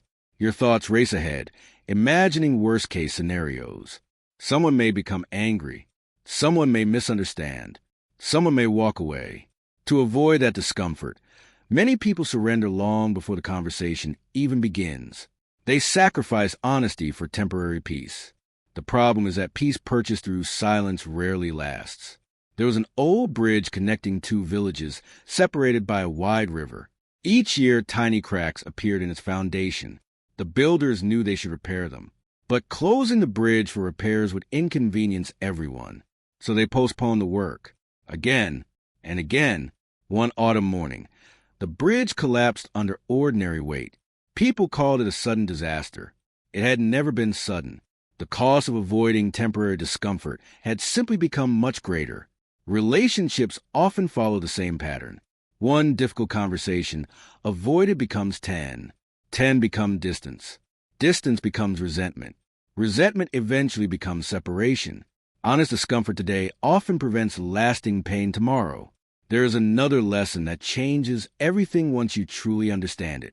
Every time you say yes to one thing, you are saying no to something else. Say yes to unnecessary obligations. You may be saying no to rest. Say yes to pleasing everyone. You may be saying no to your own dreams. Say yes to endless availability. You may be saying no to your family, your health, your purpose. Time is limited. Energy is limited. Attention is limited. Every decision spends something that can never be fully replaced. There was a sculptor commissioned to create a magnificent statue from a single block of marble. Visitors watched him remove piece after piece of stone. One child became worried. "You're ruining it." The sculptor smiled gently. "I'm revealing it." Life works much the same way. Every boundary removes something, an obligation, a distraction, an expectation. But what remains is often far more beautiful than what was removed. Freedom is rarely created by adding more. It is created by protecting what matters most. There is another quiet truth that many people discover too late. Not everyone will celebrate your growth. Some people only enjoy the version of you that asked for nothing, expected little, accepted everything, forgave endlessly, questioned nothing. When that version begins disappearing, the relationship changes, sometimes dramatically. That does not necessarily mean those people are cruel. It simply reveals what the relationship had quietly been built upon. Healthy relationships survive healthy boundaries. Unhealthy relationships often depend upon their absence. There was an elderly watchmaker who repaired delicate timepieces in a small mountain village. One afternoon, a customer asked, "How do you know when a clock is finally working properly?" The old craftsman placed a repaired watch on the table. "It keeps perfect time," he said, "even after I stop touching it." Healthy relationships resemble that watch. They do not require constant adjustment, constant rescuing, constant sacrificing, constant fear. They continue working because both people carry responsibility, not because one person carries everything. There is another form of guilt that quietly traps many people, the guilt of choosing themselves. Someone takes a day off to recover. Guilt. Someone declines another project because they are already overwhelmed. Guilt. Someone decides to protect their peace instead of attending another draining gathering. Guilt. But perhaps the guilt itself is not evidence that you are doing something wrong. Perhaps it is simply evidence that you are doing something unfamiliar. Growth often feels uncomfortable before it feels natural. The old version of you was trained to believe that constant self-sacrifice earned love. The new version is learning something different. Love that requires abandoning yourself was never love in its healthiest form. There was an old oak tree standing alone in the middle of a meadow. Every summer, travelers rested beneath its wide branches. Birds built nests among its leaves. Children climbed its sturdy trunk. No one ever accused a tree of selfishness because its roots remained firmly planted in the ground. Everyone understood something simple. The tree could offer shade precisely because it refused to uproot itself for every traveler who passed by. Perhaps your life deserves the same wisdom. Perhaps your purpose is not to become unavailable, not to become cold, not to stop caring, but to remain deeply rooted in your own values, so that your kindness flows from strength instead of fear, because the people who are impossible to manipulate are rarely the loudest. They are simply no longer willing to purchase acceptance with pieces of themselves. And perhaps the greatest freedom you will ever discover is realizing that another person's disappointment is not always a sign that you have failed. Sometimes it is the first sign that you have finally begun living your own life instead of everyone else's. Chapter 8. The Quiet Power of Emotional Detachment. There is a moment that quietly changes the direction of a person's life. It is not the moment they become stronger, or wiser, or more successful. It is the moment they stop reacting immediately. Most manipulation depends upon speed. Someone insults you, you react. Someone pressures you, you surrender. Someone provokes you, you argue.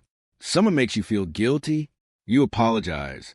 Everything happens so quickly that there is no space between the emotion and the action. That tiny space is where freedom lives. The people who are hardest to manipulate are not those who never feel emotion. They simply refuse to let emotion make every decision. There was once an elderly swordsman who had spent decades teaching young warriors. One afternoon, a student asked, "What is the first lesson of self-defense?" The old man surprised everyone. "It is learning not to swing." The students exchanged confused glances. "But what if someone attacks you?" The old teacher smiled. "Many battles are won by the person who chooses the moment." He picked up a wooden sword and held it perfectly still. A weapon moved by anger belongs to anger. A weapon moved by wisdom belongs to its owner. Those words reach far beyond combat. Your attention is a weapon. Your words are a weapon. Your emotions are powerful. The question is, who is holding them? Many people believe emotional detachment means becoming cold, uncaring, distant, emotionless. It does not. True emotional detachment is not the absence of feeling. It is the presence of awareness. It means you notice your emotions without becoming imprisoned by them. You feel anger without becoming anger. You feel fear without obeying fear. You feel disappointment without believing your life has been ruined. The emotion arrives. You acknowledge it. You listen. Then you decide what deserves a response. There is a remarkable difference between feeling an emotion and becoming one. There was a woman who loved sailing across a large lake every weekend. One afternoon, dark clouds gathered without warning. Strong winds pushed enormous waves against her small boat. A frightened passenger grabbed the steering wheel. "We have to turn." The woman calmly placed her hand over his. "If I let the waves steer," she said, "we'll never reach the shore." The storm was real. The danger was real.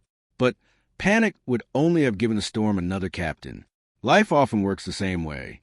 Difficult emotions are waves. They deserve respect, not control. There is another misunderstanding that keeps many people trapped. They believe every emotion requires immediate expression. If they feel angry, they must send the message. If they feel hurt, they must confront someone immediately. If they feel anxious, they must solve the problem instantly. But emotions are like weather.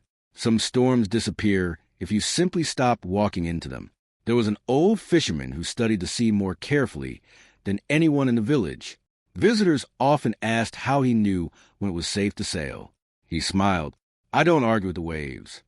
"What do you do?" "I watch them." Then he added, "Most storms tell you whether they are leaving if you stop interrupting them." There is profound wisdom in observation. Not every feeling deserves immediate action. Some simply need time. Many of the greatest regrets in life begin with one sentence. I reacted before I thought. A friendship ends because of words spoken in anger. A marriage cracks under one impulsive decision. A career changes because of one emotional email. Minutes create consequences that last for years. The greatest strength is often invisible. It is the ability to pause. That pause may last 5 seconds, 5 minutes, or 5 days. Sometimes the wisest response is not immediate. Sometimes wisdom arrives only after emotion has finished shouting. There was a blacksmith famous for forging the strongest steel in the kingdom. A young apprentice asked, "Why don't you strike the metal constantly?" The blacksmith laughed.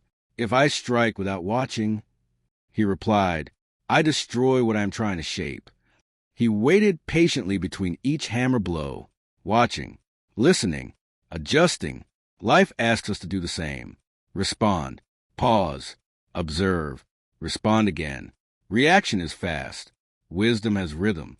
There's another reason emotional detachment feels uncomfortable. Many people confuse emotional intensity with sincerity. They believe the stronger the emotion, the more truthful it must be. But intensity does not guarantee accuracy.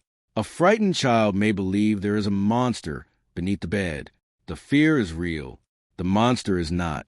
Likewise, you may feel abandoned. That does not necessarily mean someone has abandoned you. You may feel worthless. That does not make you worthless. You may feel rejected. That does not mean you are unlovable. Emotions are important. They are not infallible.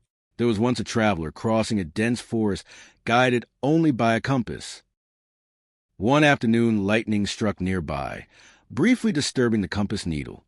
For several minutes, it pointed in the wrong direction. The traveler noticed something unusual.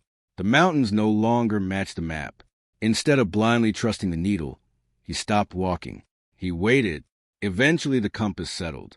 Had he continued moving immediately, he would have become hopelessly lost.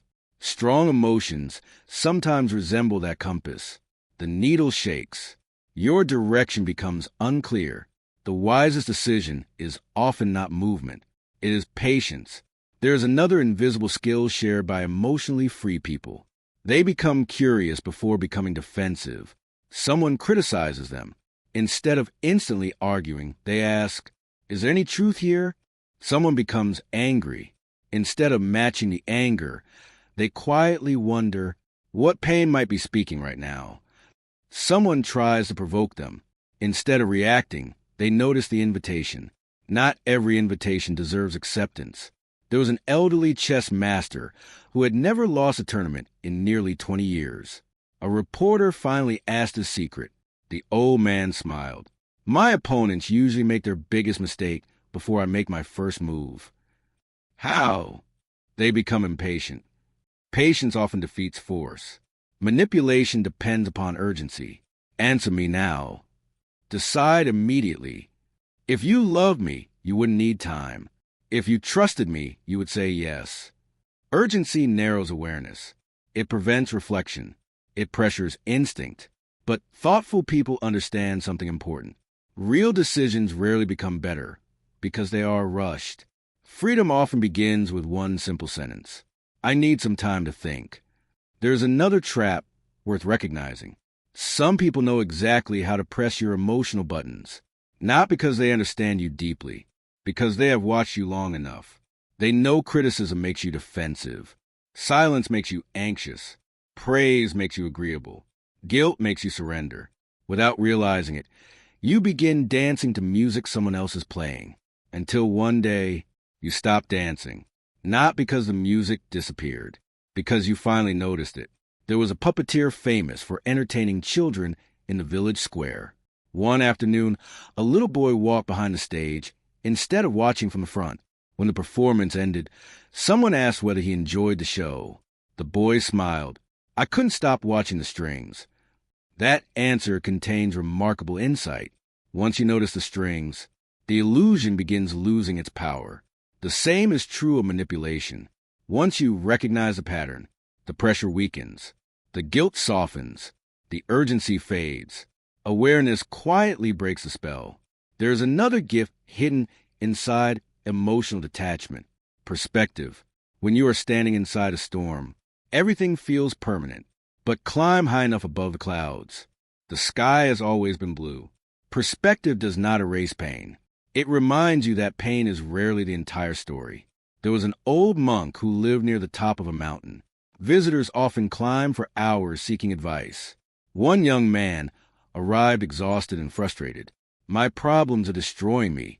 The monk handed him a small pebble. "Hold this close to your eye." The young man obeyed. "I can't see anything else." The monk nodded. "Now place it in your hand." The young man did. "I can see the mountain again." The stone never changed. The monk said quietly, "Only its distance." Many emotions become overwhelming because we press them so close that they fill our entire vision. Detachment gently moves them into the palm of your hand. Still important, but no longer the whole landscape. There is one final truth that separates emotionally free people from everyone else. They understand that not every battle deserves participation. Someone insults them. Silence. Someone seeks drama. Calmness. Someone demands an immediate reaction. Patience. Not because they are weak, because they have discovered that attention is one of the most valuable things they possess. They no longer spend it carelessly. There was an ancient oak standing beside a busy road where travelers argued almost every day. The tree never interrupted, never defended itself, never bent toward every voice passing beneath its branches. Season after season, it simply continued growing. Some called it stubborn. Others called it peaceful. Perhaps it was neither. Perhaps it simply understood that strength does not always speak.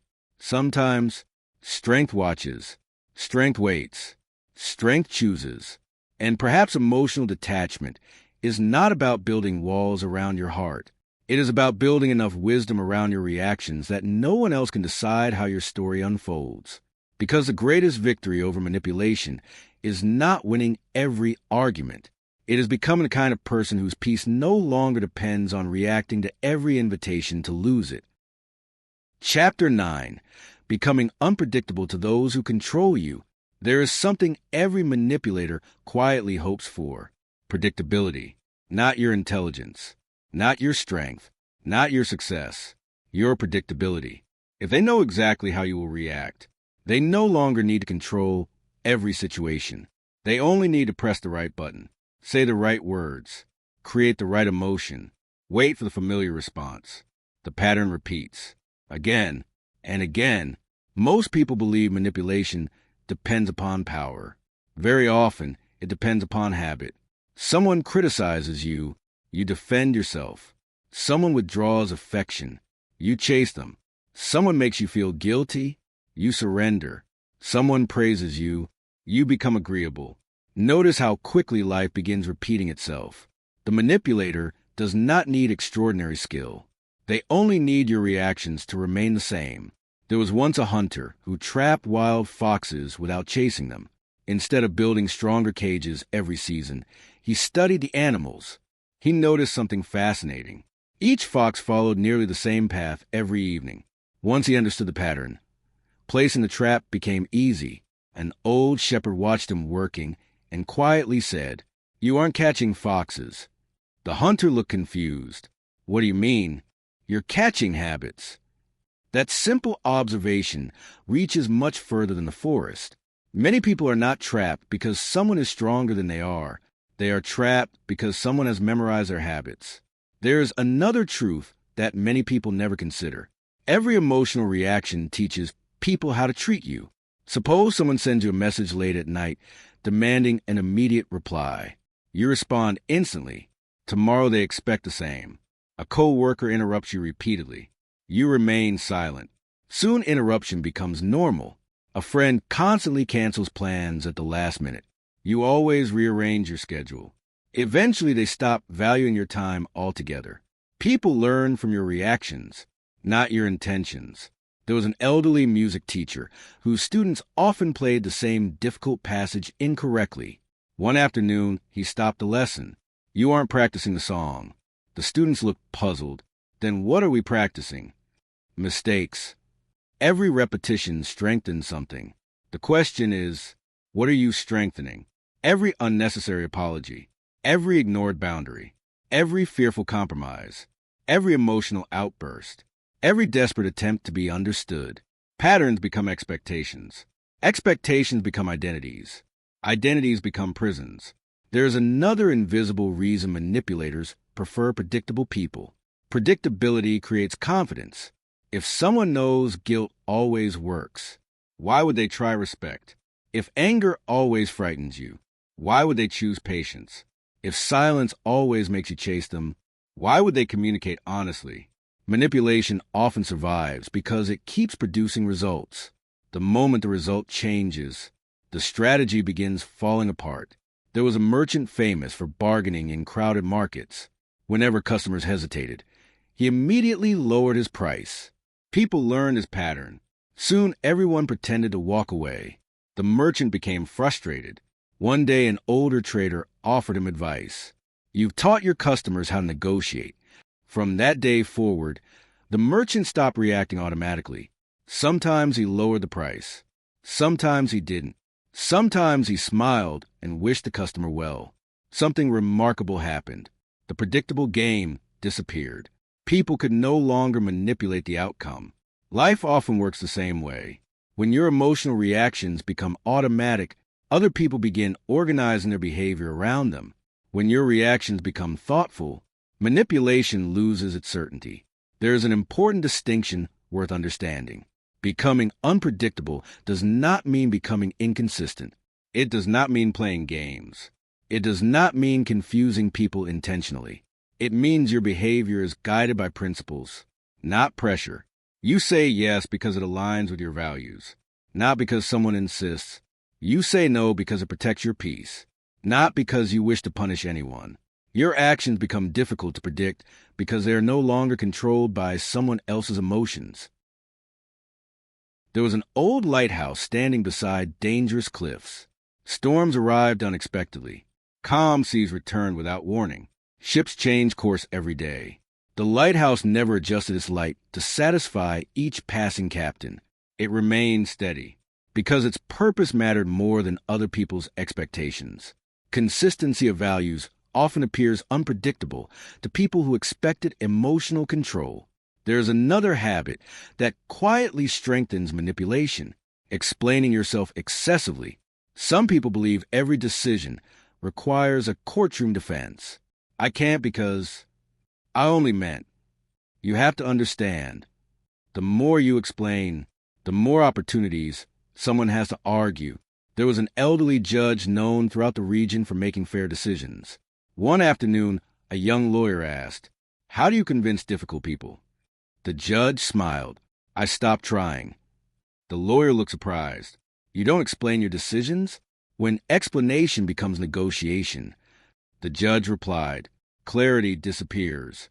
That lesson deserves careful attention. There is a difference between explaining and seeking permission. Many people believe they are communicating. In reality, they are asking for approval. There is another invisible pattern manipulators depend upon: emotional urgency. They create pressure. Answer now. Choose today. If you loved me, if you cared, if you trusted me. Urgency is rarely about efficiency. It is about preventing reflection. Thoughtful people become difficult to manipulate because they slow everything down. Not life, their decisions. There was once a river flowing through a narrow canyon. After heavy rain, the current became violent. Branches rushed downstream. Rocks rolled beneath the surface. The oldest fisherman refused to launch his boat. Young men laughed at him. "The river is moving quickly." The old fisherman nodded. "Exactly." Then he sat quietly beneath a tree until evening. By sunset, the water had become calm. He crossed safely, while everyone else remained stranded. Speed creates mistakes. Stillness reveals opportunities. The same is true inside the mind. There is another surprising truth. Emotionally stable people often appear mysterious, not because they hide their feelings, because they refuse to let every feeling become public. Someone insults them. Perhaps they smile. Perhaps they remain silent. Perhaps they calmly disagree. No one knows immediately. There is no automatic script. Manipulators become uncomfortable around such people. They cannot predict which button will work. Eventually, they stopped pressing buttons altogether. There was an old chess champion who often defeated stronger opponents. Reporters constantly asked about his strategy. He always gave the same answer. I never play against the move. What do you play against? The pattern. Most people react to moments. Wise people observe patterns. One rude comment may simply be a bad day. Repeated disrespect becomes information. One forgotten promise may be an accident. Repeated broken promises become character. Patterns reveal far more than isolated events. Once you begin seeing patterns instead of moments, manipulation becomes easier to recognize. There's another reason emotional stability is so powerful. It interrupts emotional contagion. Someone arrives angry. You remain calm. Instead of two angry people, there's only one. Someone becomes dramatic. You remain grounded. Instead of escalating conflict, the conflict begins running out of fuel. Manipulation often resembles a fire. It needs emotional oxygen. Without reaction, the flames slowly weaken. There was an old monk tending a fire outside a mountain temple. A visitor asked, "What is the secret to keeping a fire alive?" The monk pointed toward the burning wood. "It consumes whatever you continue feeding it." "And how does a fire die?" The monk smiled. "It eventually discovers there is nothing left to eat." Arguments work much the same way. Some conflicts survive only because both people continue feeding them. There's another freedom hidden inside unpredictability. You stop becoming emotionally available to every opinion. Praise no longer controls you. Criticism no longer defines you. Approval feels pleasant. Rejection feels disappointing. Neither decides your identity. You remain teachable, open, compassionate, yet remarkably difficult to steer, like a ship guided by its own compass instead of every passing wave. There was a potter whose workshop attracted students from distant villages. One afternoon, he placed a lump of wet clay on the spinning wheel. As the wheel turned faster, the clay remained perfectly centered. A student asked, "Why doesn't it fly apart?" The old potter dipped his hands into water before answering, "Because the center stays still." Everything around it was moving. The center remained stable. Perhaps that is the quiet secret of mental freedom. The world will continue spinning. Opinions will change. People will misunderstand you. Some will praise you. Others will criticize you. Emotions will rise. Circumstances will shift. None of those things are fully within your control, but your center can remain steady. And when your center becomes stronger than other people's attempts to move it, you become extraordinarily difficult to manipulate. There is one final lesson worth carrying with you. The goal is not to become unreadable, not to become emotionally distant, not to become suspicious of everyone around you. The goal is something much quieter. To become someone whose responses are chosen, not triggered. Someone whose kindness is offered freely, not extracted through guilt. Someone whose peace is protected, not negotiated away. Someone who no longer lives according to invisible scripts written by other people's expectations. There was an ancient mountain that had watched generations come and go. Storms struck its cliffs. Snow covered its peaks. Rivers carved paths around its base. Travelers admired it. Others ignored it. The mountain never changed its direction to match the weather, not because it resisted the seasons, because it knew what it was. Perhaps that is the deepest form of unpredictability, not becoming impossible for other people to understand, but becoming impossible for other people to control. Because the moment your reactions stop belonging to everyone around you, they finally begin belonging to you. And perhaps the greatest victory is not learning how to control other people. It is becoming the kind of person whose next decision can no longer be predicted by anyone except the quiet wisdom that now lives within your own mind. Chapter 10. The Mind No One Can Borrow. There comes a moment in every person's life when a quiet question begins to rise above all the noise. It does not ask how much money you have, or how successful you appear, or how many people admire you. It asks something far more important. Who is really living your life? At first, the question seems simple. Of course it is you. Who else could it be? But sit with it long enough, and something unexpected begins to happen. How many of your decisions were made because they truly reflected your values? And how many were made because you fear rejection? How many dreams belong to you? And how many were inherited from someone else's expectations? How many opinions have you defended without ever asking whether they were actually your own? Most people believe freedom begins when nobody controls them. True freedom begins much earlier. It begins the moment you stop allowing unconscious influences to quietly write your story.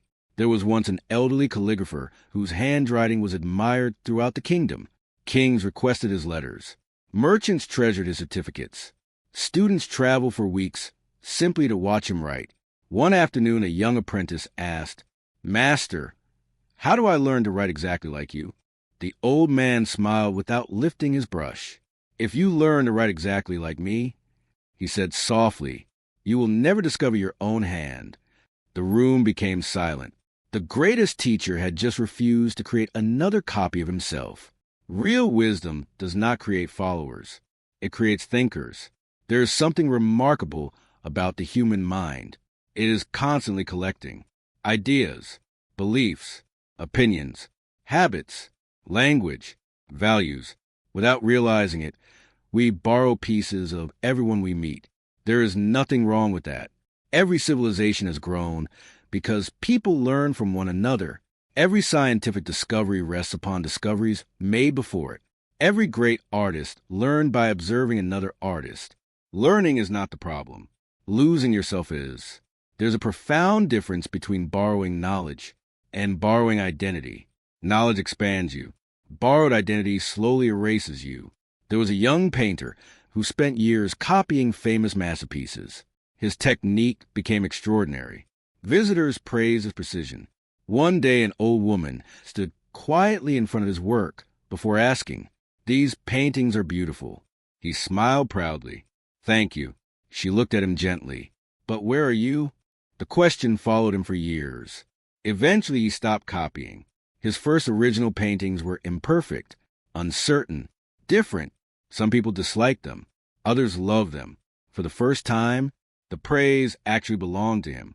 So did the criticism. Both became easy to carry because neither was built upon pretending. Many people spend their entire lives becoming excellent copies. Copies of what society rewards. Copies of what families expect. Copies of what friends admire. Copies of whatever attracts approval. Meanwhile, the person they might have become quietly waits beneath all those borrowed layers. There is another misunderstanding that deserves attention. Some people believe becoming mentally free means trusting no one, depending on no one, needing no one. That is not freedom. That is isolation. Isolation builds walls. Freedom builds discernment. A suspicious mind becomes imprisoned by fear. A free mind simply learns to choose carefully. There was once a bridge connecting two villages separated by a deep canyon.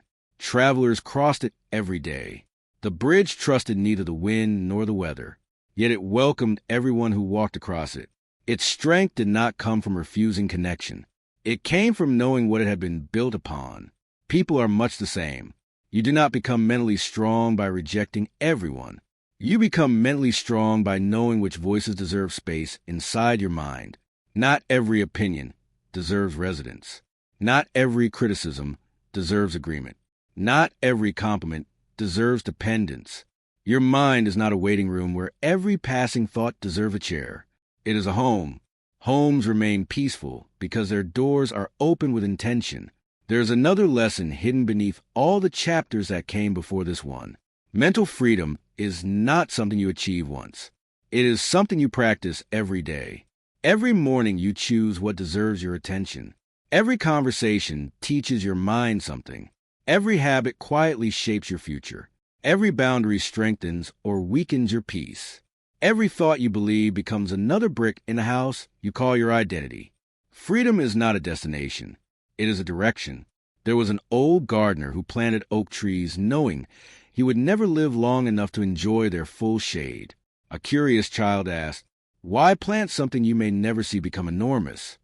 The gardener smiled as he pressed another seed into the soil. "Because someone once planted for me." Mental freedom grows exactly the same way. One thoughtful decision, one honest conversation, one healthy boundary, one questioned belief, one courageous choice. None of them seem extraordinary by themselves.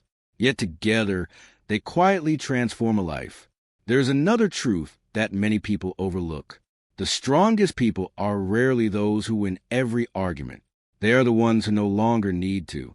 Someone misunderstands them. They explain once, perhaps twice. Then they let the misunderstanding belong to the other person. Someone criticizes them unfairly. They examine whether there is truth inside it. If there is, they grow. If there isn't, they continue walking. Someone attempts to provoke them. They notice the invitation, then calmly decline. What remarkable freedom exists inside refusing to attend every emotional battle. There was a captain who spent 40 years sailing unpredictable oceans. One evening, a young sailor asked, "How do you control the wind?" The captain laughed so hard that tears formed his eyes. "You don't. Then how do you survive storms?" "You learn your ship." Many people waste enormous energy trying to control other people, their opinions, their moods, their expectations, their approval. Meanwhile, they barely know themselves. The captain survives because he understands his own vessel. You become mentally free for exactly the same reason. You learn your own mind, its fears, its habits, its strengths, its blind spots, its values. Once you know your own ship, the weather becomes far less frightening. There's another quiet shift that happens as people grow. They stop asking, "What do people expect from me?" They begin asking, "What kind of person do I want to become?" Notice how different those questions feel. One hands authority to the outside world. The other quietly returns home. The first creates performance. The second creates character. Character is one of the few things no one can lend you. No one can purchase it for you. No one can fake it forever. It grows slowly, decision after decision, truth after truth, boundary after boundary, until one day you realize your peace no longer depends on applause. There was an elderly stone mason who spent decades building cathedrals. One apprentice became frustrated because no one ever noticed a foundation buried beneath the ground. "They only admire the towers," he complained. The old mason nodded. "They should. But what about all the work no one sees?" The mason gently rested his hand on the unfinished wall. The tower can only stand because the foundation never asked to be admired. Inner freedom resembles that foundation. Invisible, quiet, steady. Most people may never notice it, but every part of your life rests upon it. There's another remarkable thing about mentally free people. They continue learning. Freedom does not make them stubborn. It makes them humble, because they no longer need to protect an image of always being right. Curiosity replaces defensiveness. Questions replace assumptions. Growth replaces certainty. They understand something beautiful. Changing your mind is not weakness.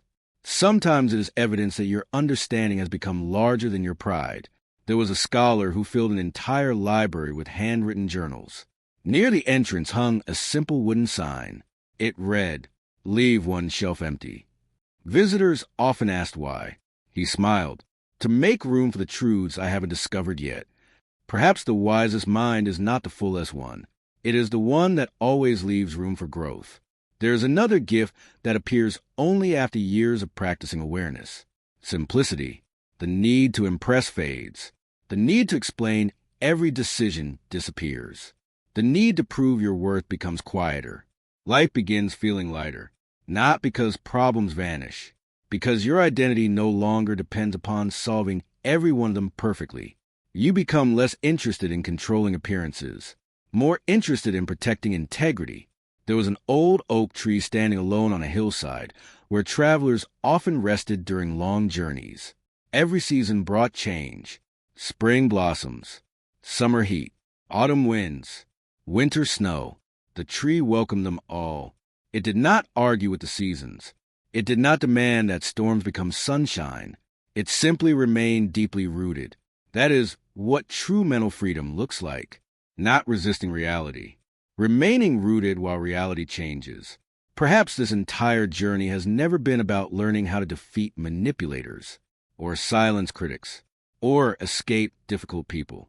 Perhaps it has always been about something much quieter. Learning yourself so completely that your peace can no longer be borrowed. Your identity can no longer be purchased. Your values can no longer be negotiated away. Your attention can no longer be captured by every passing opinion. Because the freest person is not the one who controls the world around them. The freest person is the one whose inner world remains steady even when the outer world becomes uncertain. There's an old mountain that has watched thousands of travelers pass beneath its peaks. Some arrive celebrating, others grieving. Some climb quickly, others stop halfway. The mountain welcomed every season without becoming any of them. Rain never convinced it that sunshine had disappeared. Snow never persuaded it that spring would never return. It simply remained what it had always been: strong, patient, unmoved at its center. Perhaps your mind was always meant to become that mountain, open enough to learn, gentle enough to love, wise enough to question, strong enough to stand, and free enough that no one, not fear, not praise, not guilt, not manipulation, not the expectations of the world, and not even the stories you once believed about yourself, can ever quietly borrow it again. Because the greatest victory is not reaching a place where no one tries to influence you. It has become the kind of person who knows themselves so deeply that every influence is first measured against truth, and only then invited into the quiet home of the mind. Conclusion: walking away without carrying the prison with you. Every journey eventually reaches a place where no new lesson is needed, only a new way of living. If you have listened this far, you have probably noticed something unexpected. This audiobook was never really about manipulation, at least not in the way most people think. At first, it may have seemed like a guide for dealing with difficult people, recognizing toxic behavior, protecting yourself from control, learning how not to be deceived. Those things matter. But beneath every chapter, another story has been quietly unfolding, a story about you. Because the greatest prison was never another person's behavior. It was the invisible ways their behavior continued living inside your mind long after they were gone. Some people leave your life, yet their voice remains. You still hear their criticism, their expectations, their judgment, their disappointment. You make decisions they would approve of, even though they are no longer standing beside you. You hesitate because of conversations that ended years ago. You apologize for taking up space. You question your worth before speaking. You fear rejection before anyone has rejected you. Without realizing it, you walked away from the person, but carried the prison with you. There was once an elderly man who spent many years in prison for a crime he did not commit. When he was finally released, people expected him to celebrate immediately. Instead, he quietly sat beneath a tree outside the prison gates. A young boy approached him and asked, "Why aren't you leaving?" The old man smiled sadly. "I already walked through the gate." The boy looked confused. "Then why stay here?" The old man placed his hand gently over his heart. "I'm waiting for this place to realize I've gone." Many people know exactly what he meant. The body leaves long before the mind does. Freedom is not simply opening a door. Freedom is remembering that you no longer have to live as though it is still locked. Perhaps there is someone whose opinion still controls your choices. Someone who has not spoken to you in years, yet still occupies space inside your thoughts. Perhaps there is a mistake you continue replaying, a rejection that quietly became part of your identity, a fear that once protected you, but now only keeps you small. Perhaps today is the day you finally notice something extraordinary. The chains have not been locked for a very long time. Only your memory kept checking whether they were still there. There was a sculptor who inherited an enormous block of marble. Visitors admired its size, but wondered what he planned to create. For months he chipped away small pieces. Nothing impressive seemed to happen. People began questioning his progress. One afternoon someone finally asked, "When will you begin making the statue?" The sculptor smiled. "I already have. I've only been removing everything that isn't it." That may be the most accurate description of personal growth.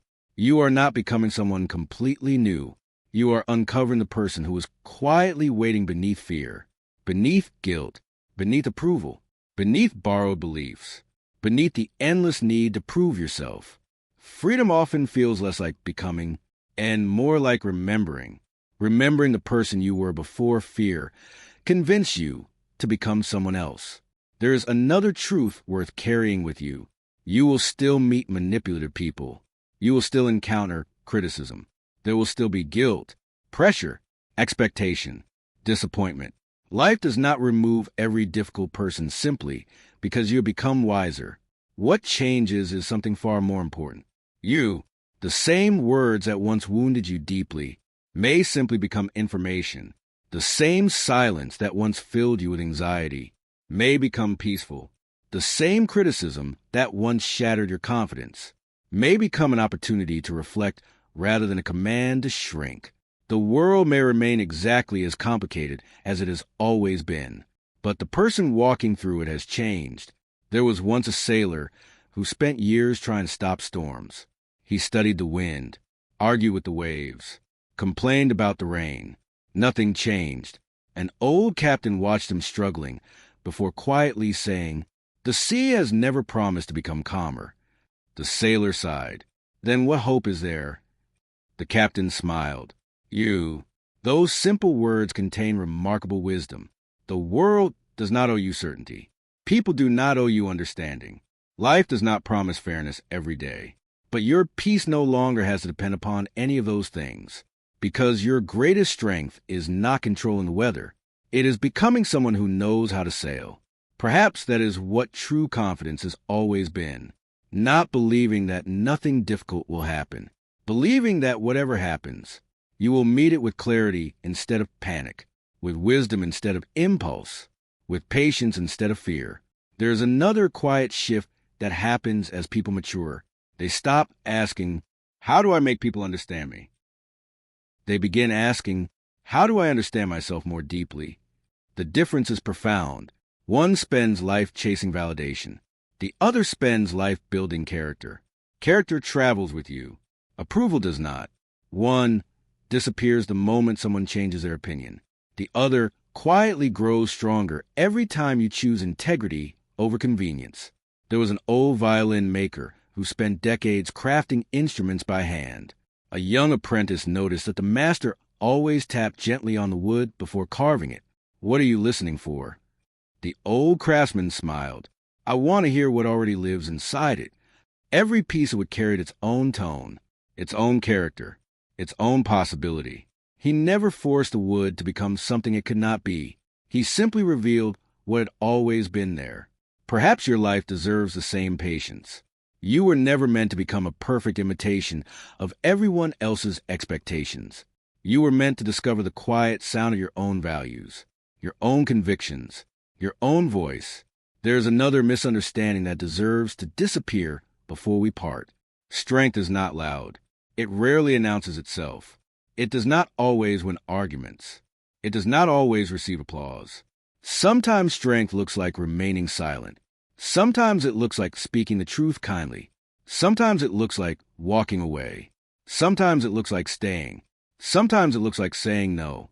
Sometimes it looks like forgiving without returning to what harmed you. The strongest people often appear ordinary until life becomes difficult. Then everyone suddenly notices what had been quietly growing inside them all along. There was an ancient bamboo forest that fascinated travelers from distant lands. During violent storms, enormous oak trees occasionally split apart. Yet the slender bamboo remained standing, not because it resisted the wind more fiercely, because it knew when to bend. Mental freedom works the same way. It is not stubbornness. It is not rigidity. It is the quiet wisdom to know what deserves your energy and what deserves your silence. There is one final image I would like to leave with you. Picture an old lantern burning gently beside a lonely road. Travelers come and go throughout the night. Some stop briefly. Some continue without noticing it. Some criticize its small flame. Others are grateful for its light. The lantern does not become brighter because someone praises it. It does not extinguish itself because someone mocks it. It simply continues shining, not for approval, not from fear, because shining is its nature. Perhaps your life can become that lantern, not reacting to every passing voice, not changing direction every time someone questions you, not measuring your worth by applause or criticism, simply becoming so deeply rooted in your own values that your peace no longer depends on who is watching. As this journey comes to an end, you may discover that the person you once hoped to become has been quietly walking beside you all along, waiting patiently beneath years of fear, waiting beneath habits that no longer serve you, waiting beneath stories that were never yours to carry. Today, you can finally let them go, not because someone gave you permission, because you no longer need it. Walk away from manipulation. Walk away from guilt that was never yours. Walk away from borrowed identities. Walk away from the exhausting need to earn your right to exist. But as you walk, leave something else behind as well. Leave behind the prison that convinced you your peace belonged to everyone except you. Carry your kindness. Carry your compassion. Carry your curiosity. Carry your courage. Carry your integrity. Those things will never make you easier to control. They will make you beautifully human. And perhaps years from now, someone will meet you and wonder why you seem so calm in a world that never stops demanding reactions. They will not see the invisible work that brought you here. They will only notice the quiet confidence of someone who no longer mistakes every opinion for truth, who no longer gives away pieces of themselves just to keep the peace, who no longer lives according to invisible scripts written by fear, who has finally discovered that the greatest freedom is not found in changing other people, but in becoming the one person whose mind, whose values, whose peace, and whose life can never again be quietly borrowed by anyone else. So wherever life takes you next, walk lightly, stand firmly, love deeply, think clearly, choose intentionally, and remember, the strongest mind is not the one that controls the world. It is the one that finally comes home to itself.